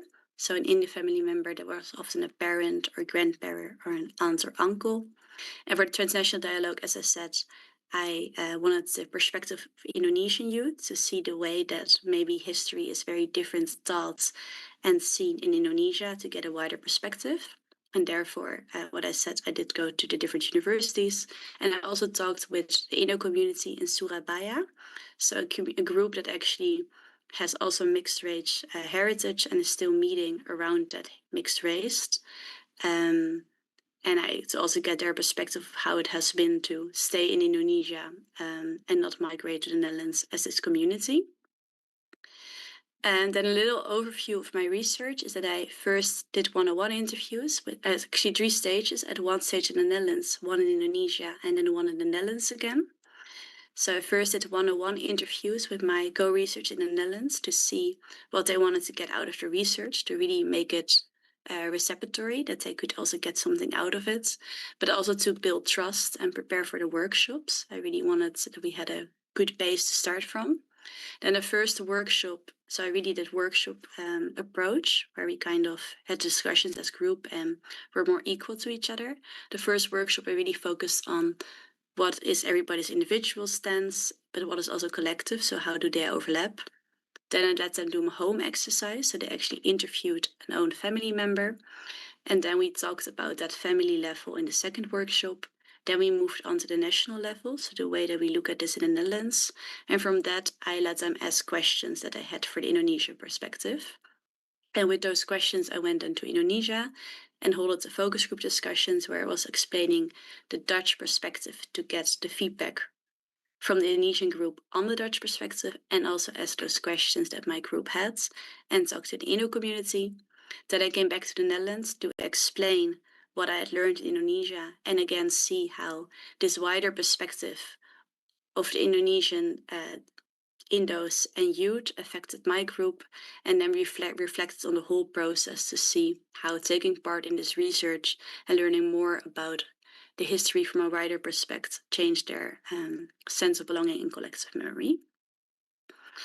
And my findings regarding collective memory was that my co-research expanded their understanding of the Indo community collective memory, and they found out how memory is shaped across places. So they mostly learned from personal memories of other Indo youth that they were in a group with, of older family members, or of the Indonesian perspective. And this kind of learned then that kind of the experience is very different based on where you have been located. And with an eye on time, I think it's most interesting to maybe tell you a bit more about what I learned from the intergenerational dialogue, as that's the part that took part in Indonesia rather than the other perspective. So I will move to that. So from the transnational dialogue, they really increased insight in how national context shapes how we recollect the history. So it really shows that in Indonesia, this history is taught very differently, and that also makes the way that we remember things differently. So it really showed locality of memory, so that memory has really a base in a local context, and that really, even though we have a shared history, the way that we remember this history is very different on the way that it's taught from our parents, but also in school.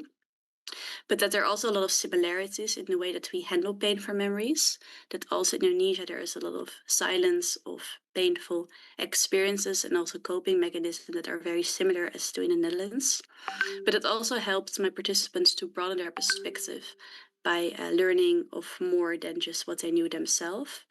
And they recognized themselves a lot in the Indonesian youth, and also saw that Indonesian youth are very important producers in knowledge, and that it broadened their perspective by learning from the Indonesian perspective. And regarding sense of belonging, my co-researchers transformed their sense of belonging from actually struggling a lot with who am I, I'm in between different cultures and I don't really get where I belong. By learning more about it, they felt more a certain secure sense of belonging and more acceptance with their identity. And they kind of were the drawings that they did initially. So they gave different colors to what they felt connected to. So some also actually really warm colors to Indonesia rather than to the Netherlands, which I drew way colder. So actually showing that they feel way more connected to Indonesia than to the Netherlands, even though that they have lived their whole life in the Netherlands. Others were drawing their family members. At first, they didn't have any idea of who they are. That's through taking part in this research, they became more connected with their own heritage and felt also more at peace. And interesting is the effect of the transnational dialogue is that co-research feel more connected to the Indo community and Indonesia as general by taking part in the research, that they were very surprised about the Indonesian students' positive attitudes to their Indo activism, so that they're really surprised that Indonesian students are so positive about how actively they want to talk about the history, this group in the Netherlands, and that they also were very happy about the welcome atmosphere in Indonesia today, and that they also see a lot of similarities in cultural traits with Indo community and Indonesian, and this increases their sense of connection, and also similarities in navigating this being between different cultures. As in Indonesia, there's also a lot of different cultures, and a lot of people that I spoke to sometimes struggle with where do I really belong. Because my father is from this culture in Indonesia, my mother is from this culture. So I'm also kind of in between cultures. And for others, the lack of knowledge of the Indo community in Indonesia was actually kind of a disappointment. They didn't expect that Indonesians knew so little about the community. That actually made them feel a little bit less connected. But in general, it helped them reflect on emotional legacy of belonging and exclusion.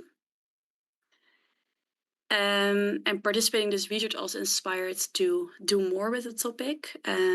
It's really showed them the unique position of this group and how kind of especially the positive Indonesian perspective on this inspired co-research to reflect more deeply on their own activism and increase interest in relationship collaboration with Indonesia. The recommendation that I have for research based on my research is that action research, so really having a research where you, as a researcher, put yourself more equal to your participants is very productive, and that's beyond censoring marginalized voices that normally maybe stay silenced. It can also really help you reflect as a researcher yourself. And that future research could maybe apply this approach to other communities that are struggling with trauma and silence histories. And it would also be really interesting to look more into these creative approaches, as it showed to be very helpful in my research, to focus more on that and hold these transnational dialogues maybe in person, but probably it would be way more productive than how I did it now that I went there and then I communicated back. It would be maybe stronger if it happened in person. And it could maybe also be really interesting to look at the effect of this transnational dialogue more on how it has been from the Indonesian student rather than the perspective of the Indo community in the Netherlands. Then also some recommendation from practical and policy, but maybe the transnational level might be most interested to you. Indo organization could collaborate maybe more with Indonesian partners to facilitate more of this transnational dialogue. And that governments could foster such transnational dialogue as well, because it might show to straighten the relationship between Netherlands and Indonesia, as it showed in my research to really spark a strong desire among my co-researchers to explore straightening the ties between the two countries, and that some Indonesian participants also suggested that the Indo community could maybe function as a bridge in this relationship, since they are part of both communities and therefore understand both histories, and that the dialogue also helped participants recognize key difference between Dutch, Indos, and Indonesian perspective, which allows them to better understand each other and could maybe build future connections with Indonesian communities. How will I continue with this research? I'm currently writing an article with my supervisor, but this is more focused on the method I use, so very looking at this participatory action methods. But I'm also talking with Anton Abdul Fattah, who is from the University of Garut and has been the one that brought me in contact with the different universities. And we are thinking to maybe write an article more about the Indonesian perspective in the future. And maybe some of you would be interesting to collaborate on that, or have thoughts of what this future research could look like. So I'm also very interested in your opinion. That was my research presentation. Thank you. Thank you very much, Ms. Mirta, for the great and interesting presentation. And so many questions has raised in the chat box to every speaker. Okay, I'll read the questions in the chat box. First one is addressed to Prof. Prof. What from India? From Nosad. Are you with us, Prof. Naushad?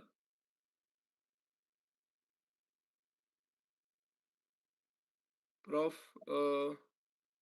sorry. Yeah, you may read it, Pak Husni. No? You may just read it. Okay. The first one is addressed to Prof. Naushad. Prof. Naushad, from Muhammad Syuti Al-Kausar. What should we do if we, as student from Indonesia, want to help the succession of SDG program in India? Is Prof. Naushad hear me? Okay. So, and the second question is addressed to Mrs. Alfida. Have you read, Ms.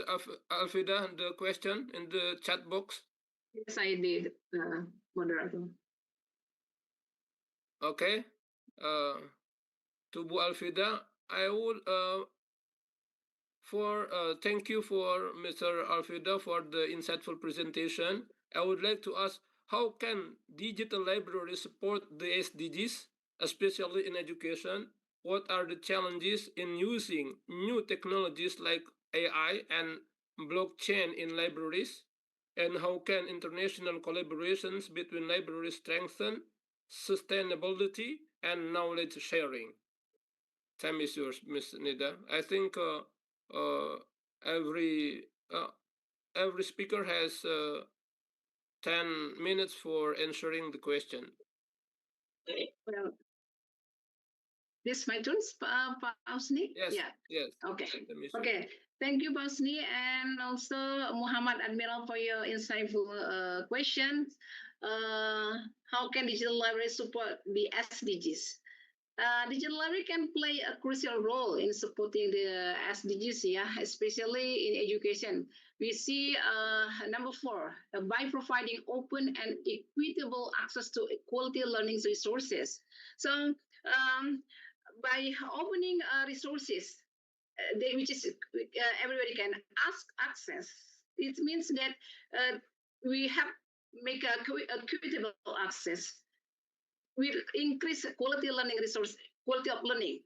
They can bridge gaps in educational opportunity, particularly for remote or under-reserved communities, for rural, not for urban, because rural always find difficulty, including networking.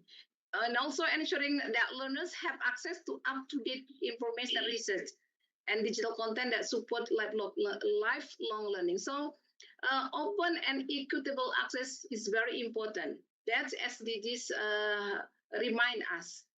This library can take action for this. And the other one is challenged with new technology like AI and blockchains. We know that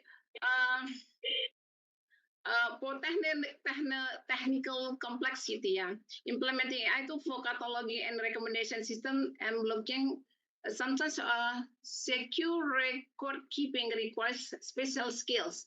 And there are so many developing AI around us. If we don't know how to search, if we don't know how to take advantage of it, so this makes a problem with us. So libraries should upskill their own professional in order can share to end user or our end users. Blockchains can be offline and library in several interesting, maybe in secure and transparent record keeping. Admiral, remember library transaction. That's like borrowing, lending, or acquisition. This can be recorded on the blockchains. This ensure transparency. So if we make like a library transaction, this transparency is very important. Prevent tampering and creates permanent, very viable history of all activities.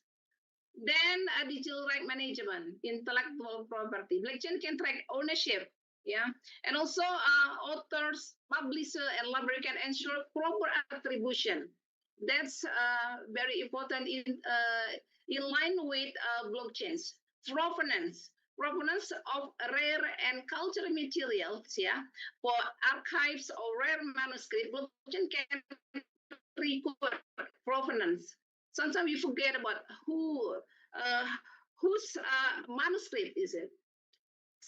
It is sometimes happen, for archives, we forget about provenance, which is very important, showing who own or handle the item over time. This adds credibility and helps protect cultural heritage.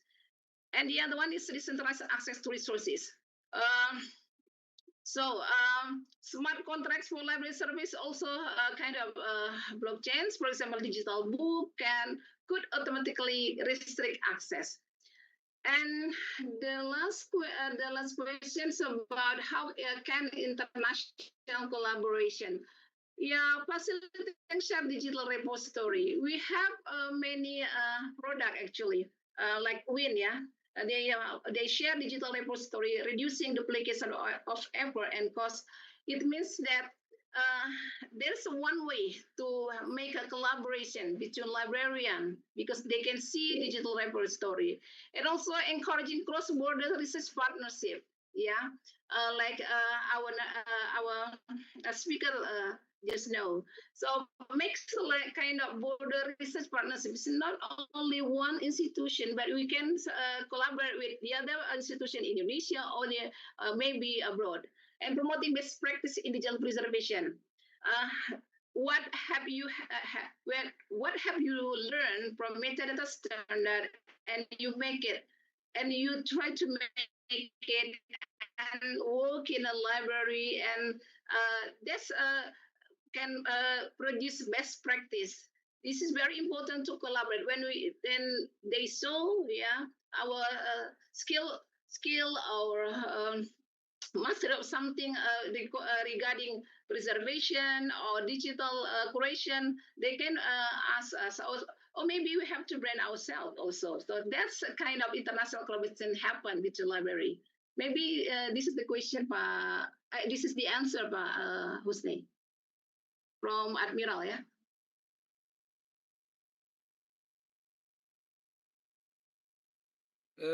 Okay. So I'll, because of the time is end, so we will give the next question to the next speaker, and this question addressed to Ms. Mister from Dr. Saifullah Kamali. Okay, I'll read the question. Reflecting on the colonial period, I sometimes think that if there had been a choice, I might have preferred a system like the British model, as it seems to have left behind stronger cooperative frameworks and broader access to education compared to Dutch rule. From your perspective, how have the Dutch colonial educational policies shaped the socio-economic development and collective memory in Indonesia today? Thank you. My knowledge about the comparison between the British system and the Dutch system is a bit smaller. That was not the focus of my research, but I think in general the educational system has, like, of course, at that time brought Dutch language, and I think also some other developments in more agriculture that have benefited at the time.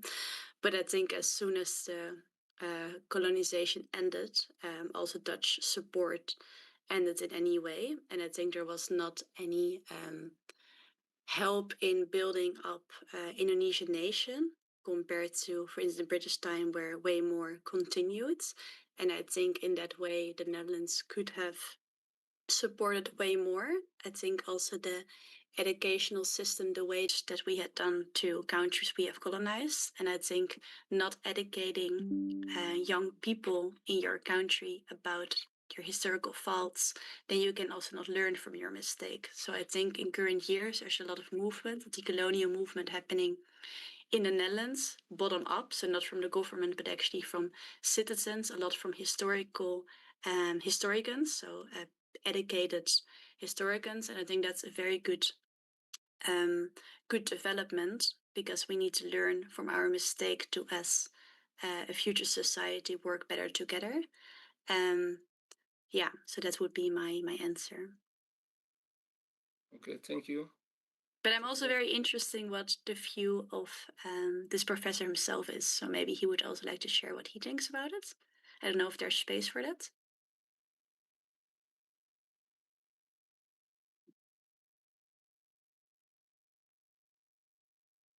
Mr. Saifullah Kamali.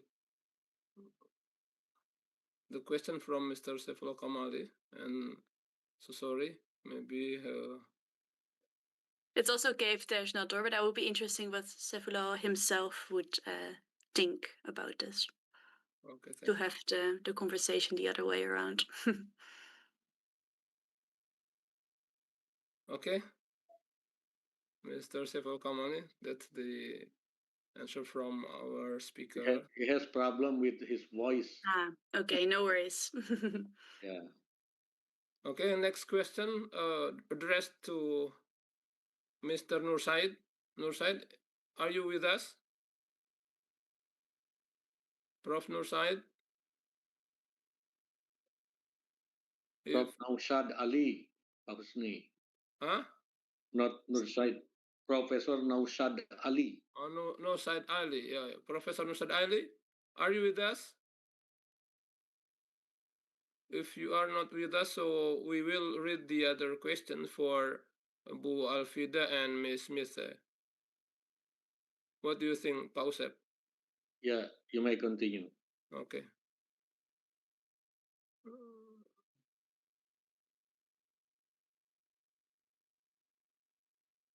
Please From continue, Hilda to Bu Alfida. From Hilda Akila Win Jakarta to my honor. Oh, Mrs. Form. This is addressed to Mrs. Smith. Thank you for your insightful presentation. Your presentation highlights how engaging with silenced legacies can shape Indo-Youth's collective memory and sense of belonging. Yet, the Netherlands historically benefited from being an early fortuner in knowledge infrastructure, while countries like Indonesia were left behind during colonial times. Today, Europe advances quickly and in digital libraries and SDGs, while much of the global South still struggles with access and equality and equity. In your view, how can global do you catch the question, Miss Mister? Yeah. Please, time is yours. Yeah, I agree definitely with the question that these power imbalance, unfortunately enough, are still very much in place in our society. That global South and global West, even after colonialism has ended, it seems like colonial legacies and power imbalances keep to continue. And I think you also really see that academia, and that was also for me quite confronting when I talked to students in Indonesia, is that the power balances in the way that we learn about things are also there. That the fact that the history books in Indonesia, what the history student of UN Jakarta learn from, are written by, for instance, Australian scholars, since still Western scholars are seen as more worthy or better than global South scholars, because the universities are also seen as higher, which I think from beginning on is problematic, because then you let other people tell about your history. Well, I think local scholars in Indonesia are way more, skilled to tell about their own history themselves. So I think in already the way that we talk about history, influence the way that we are in the future. So I think in power balances in academia, it would be very important to have more equalness. So also that it's easier to get funding, for instance, as universities from the global South, and if there's more also projects where equal voices are heard in the same way. Okay. Thank you, Ms. Mercer. And the next question is addressed to Bu Alfida. How can this is from from Mr. Amir Fadillah. How can ethical principles and intellectual property rights protection be applied in the strategy to digitize Baduy culture and local resources so that there is no exploitation by outside parties? Well, thank you, Pak Husni. Well, thank you, Pak Amir Fadilah, for your questions about how can ethical principle intellectual property rights protection. I think to ensure that the digitization of Baduy culture and local resources and is done ethically and without exploitation. We can see that before any digital documentation, the Baduy community should be fully informed about the purpose and scope, what potential impact of digitization, their concern and active participation must be central in decision making. Sometimes the project just digitize and just let the result of digitization without make them know about what have done. That is very that's a dangerous, I think, for both. And the other one is a certain cultural practice, knowledge or object may be sacred as restricted. So this should be which this shouldn't be digitized if they don't allow us or don't digitize it or share publicly without explicit permission. And about intellectual property right protection, digitalization should clearly indicate the ownership of knowledge, attributing it to the Baduy community, legal and authorized commercial use by outsiders. That's what I said when we make a like metadata. It's very important to spill the ownership who transfer the manuscript or the other special collection to the library or to the institution. This is very important to see to learn the history and also kind of intellectual property rights protection. And the other one is sensitive cultural materials can be accessed with control access. So maybe there is something under specific license. We have to make us kind of there's something they protect it. So we have to restrict. There's no exploitation here while allowing educational or research use. If we want to do some research on it, so we have to learn if it's protected. So yeah, we can say other people. Oh, this is a kind of limitation.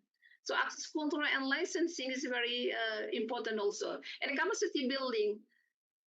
Our community as the ownership of the manuscript, something like that, train community members in digital documentation and archiving so they can manage their own, they create and also control their own cultural artifacts. And also ethical guidelines. So we have to build, kind of establish clear ethical guidelines that we know, everybody know, and the owner knows. So for researcher institution involved, can avoid the misuse and something bad for all the party. Maybe that's my question, my answer, Pak Usne, regarding Pak Amir Fadilah questions. Okay, thank you very much, Bu Alfida. What do you think, Prof. Usep? Is it aware, or we can read the other questions? You may read other question. Okay. Is Prof. Nursaid with us? Prof. Nursaid Ali, are you with us? Yes, please, okay. please. Okay, I'll read the question for you because from our student Aisha Sila. Thank you for the insightful presentation, Mr. Nursaid Ali. I'd like to inquire about how we can make the SDGs program a success given the caste system in India, which still permits some Indian communities. As far as I know, some castes in India face discrimination. Do you have any ways to change the mindset of the Indian society so they work together to make the SDGs program a success? Because what I believe is that there must be a balance between the outside and the inside, namely the Indian community itself, in order to make this program a success. Thank you, and sorry if any of my words are less pleasing. Thank you. Thank you very much for the nice question. Because this discrimination generally, because India, it is a unity in diversity. We have many groups, many people, many religions, many languages, and not like other countries. India having a particular about this unity in diversity. So through these SDGs, we try to improve that if there is any discrimination against any community or caste, there will be a strict actions. So many programs and many schemes have been introduced for that, so that there will be no biasness, or there is no any sort of discrimination among the people, among the caste, or among these religions. So there is a nara, that is a one proverb which we are using here. It's sabka saath sabka vikas. Sabka saath sabka vikas. That means all are together and will work for the development of all of the people. Okay, so this is the program is going on, but is some cases, there will be some little bit discrimination will be there. It means somebody may be made the discrimination. Not only here, in every country you will find some sort of individual, very rare cases will be there. But this is case in India, we improved a lot, and through this various religious, various languages, various tribal, different groups are there. Still, as a country, the country is going for a developed nation. Is going to be developed nation through this SDG goals. Okay, thank you. There is the second one, the question addressed to you, Prof. Nur Said, from our lecturer in our faculty, Prof. Dr. Imas Amelia. The explanation regarding improving school children's nutrition for India's future is very interesting, as if there are similarities with cases in Indonesia. I want to ask you, how does the Indian government integrate students or school children's nutrition programs with SDGs policies? There may be significant challenges in implementation, such as in Indonesia, where providing nutritious meals to school children is crucial. This is the first question. And the second, how does the Indian government measure the success of school children's nutrition for national progress? Is it based, which one is, so sorry, I missed the question. Okay. Do you catch the question? Yes. Okay, good. Okay. This also, this question also is a very interesting question, because most of the students, we find that most of the students we having not entering the schools, as well as those who are joined the school, they are having dropouts. The reason is most of the people are having the problem of getting proper food, and they don't have maybe some of the parents are below poverty, then they are not getting the nutritious food for the food for their life. So for that purpose, the central that is national one of the education policy 1965, they introduced this type of a nutrition program, midday meal program for the children. But now it is not a central government. Central government is giving a portion of it, but the state government is running this midday program with the participation of the local that parent teacher bodies. Okay, so this program is a different state. They're having their own programs. For example, we having different Uttar Pradesh, Madhya Pradesh, Rajasthan, Kerala, and the different states. So the state government is looking after this midday meal programs with the cooperation and the participation of parent-teacher associations. Okay, so this program is running very successfully and very nutritious food daily. Some schools, some states, for example, states like Kerala, they're providing 2 times. Sometimes they provide 2 times the food, like milk egg or the proper food and etc. So it is like a celebration, we can say. All teachers, students are participating together. Students are just eating there only, and then they're coming for the study purpose. So that is why the parents, they are not bothered about all these things in food and other things. They will at least they're getting the nutritious food. So this program is very success in India, and but the success rates depend on the state to state. Some states they're having very good program, very running because of the participation of the parents teacher associations. And but in some states there is some drawbacks of that. But still, in each and every states, this midday program, meal program is a one of the success program. Thank you. I think question answer is clear to you. Okay, thank you, Claire. Thank you very much for the very good answer. Prof. Osep, is it okay? There are still some questions. Okay.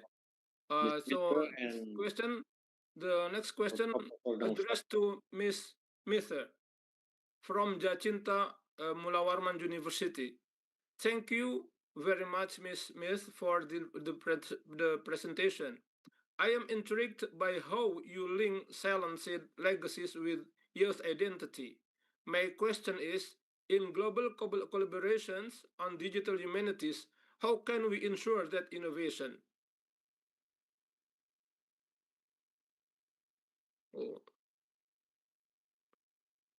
This is. Hello, this question to me or to Miss Mither from Amsterdam. I'm reading the rest of the question still. Does not just produce dual colonial. Yeah, I think very important that is collaboration. I think is not doing what you think is good for a nation from a Western perspective, but actually having bottom-up collaboration with Indonesian initiatives, with the people in Indonesia, and together work on projects rather than from the Western perspective. Think that the way that we have innovation in the West might benefit similar in the global South, and also making decisions for others without talking with them. And I think that also stems from history as well, that the way that we have worked in history was very extractive and perpetrating, and that is not the way that we want to move forward. And I think digital collaboration could be also very helpful, that when we are apart and not together, we can work on projects from distance together. But I'm also very interested in what you would think yourself based on this question. Okay, thank you. Can you answer for the last question, Master? Yeah. That from Naval Putra. Yeah, so how did mixed Indo-Dutch people adjust to life in the Netherlands, and how did the Dutch society respond to them? Did they consider them as minority, or did they successfully integrate them as an equal society? Yeah, that is actually kind of also what my problem statement came from, is that this unfortunately was not the case, that when they came, they had to assimilate quite strictly to be able to get housing and jobs, and there was not really space for their mixed culture, so for instance, Indonesian cultural traits, and they really had to become very Dutch and adjust to Dutch society. And there was also not really space for what had happened to them, because in the Netherlands at the time, the Netherlands had during the World War been occupied by the Germans, and there was a lot of attention to the victims of that genocide, that there was no space for the trauma or the experience of the Indo community. So they kind of were forced to silently integrate and kind of leave their pain behind. But that resulted in them not really grieving, and for it to be silently passed on, and therefore still being a topic today. And slowly, right now, the younger generation is asking questions, and is asking the harder questions, and making this history, more known, but also helping still the older generation, at least for those that are alive, to also tell their story. Yeah. Okay, thank you very much, Ms. Mirsta, and all of the speakers. We applause for all the great our speakers for this in this afternoon. And I hand over the session to Prof. Usep Abdul Matin. Maybe he wants there is a to present a certificate of appreciation for every speaker. Time is yours, Prof. Abdul Matin. Thank you very much, Pak Husni. Thank you very much, Pak Muhammad Husni Tamrin, for having led the second session of our international webinar well and smoothly. We are grateful to you for that. And I'm especially indebted to our panelists today for this second session for their incredibly informative and excellent presentations. As a token of appreciation, we would like to express our sincere thanks to our distinguished panelists, and let me here convey certificates of appreciation to each of our keynote speakers.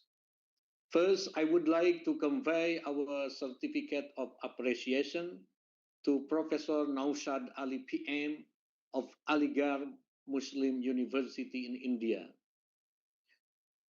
Thank you very much, Professor Naushad Ali, for your excellent presentations. Okay, thank you, Bara. Ten tweede wil ik graag ons certificaat van waardering overhandigen aan mevrouw Mirte de Vrie van de faculteit Internationale Ontwikkelingsstudies aan de Universiteit van Amsterdam. Dank je wel. In het Nederlands zelfs. Dank je wel. And I look forward to... Terima kasih. Sama-sama. I look forward to having you again, Thank you. our faculty. I look also forward to future collaboration. You can visit our faculty again. Thank you. Thank you. Third, I would like to deliver a certificate of appreciation to Ibu Dr. Alfida of the Faculty of Adab and Humanities. Terima kasih. Thank you very much, Ibu Dr. Alfida, for your remarkable presentations. Yeah, thank you very much, Pak Usep, Professor Abdul Matin. Terima kasih. Finally, I would be delighted to address our certificate of appreciation to our moderator, Mr. Muhammad Husni Tamrin, MA, for leading the second session of our international webinar. Nuhun, Prof. Usep, nuhun. Thank you. Yeah. Nuhun mean thank you. Yeah.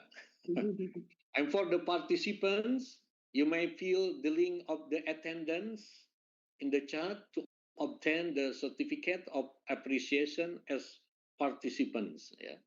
Jadi para peserta silakan untuk dapat sertifikat diisi link absennya. So thank you very much for your active participation and engagement. And let me inform now of the tomorrow Friday parallel session time. Yeah. Tomorrow on Friday, we will start the first parallel session at 9 a.m. in the morning to 12 p.m. in the afternoon in the Indonesian time. And from 7:30 a.m. to 10 a.m. in the Indian time. Next, we will start the second parallel session for tomorrow on Friday from 1 p.m. to 3 p.m. in the Indonesian time, and from 11:30 a.m. to 1:30 p.m. in the Indian time. As a concluding remark from me, thank you again for being here online, and see you again in the tomorrow parallel session. I hope this webinar will be beneficial to all of us. Let us take the insight gained today and apply them to make a difference. Thank you very much. Wassalamualaikum warahmatullahi wabarakatuh. Waalaikumsalam Waalaikumsalam. warahmatullahi wabarakatuh. Thank you once again. That's it. You may Thank leave you, the group and Prof. see you Nusan, in Miss the parallel session. Walfida. Ya, sama-sama. Hopefully, Thank you. meet you soon. Salam, Kang Ustaz. Terima kasih, Pak Rahmat. Terima kasih. Pak Saifullah, terima kasih. Ya. Apal ke anak teh? Kang. Oh, Kang Rahmat, mana fotonya Kang Rahmat ya? Oh, Pak Rahmat Maisa, Masya Allah. Gonsus. Ya? Gonsus. Oh, iya, iya, iya.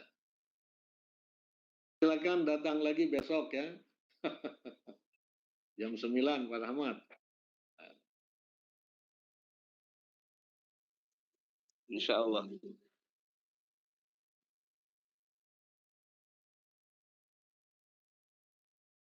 Recording stopped.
Thank you.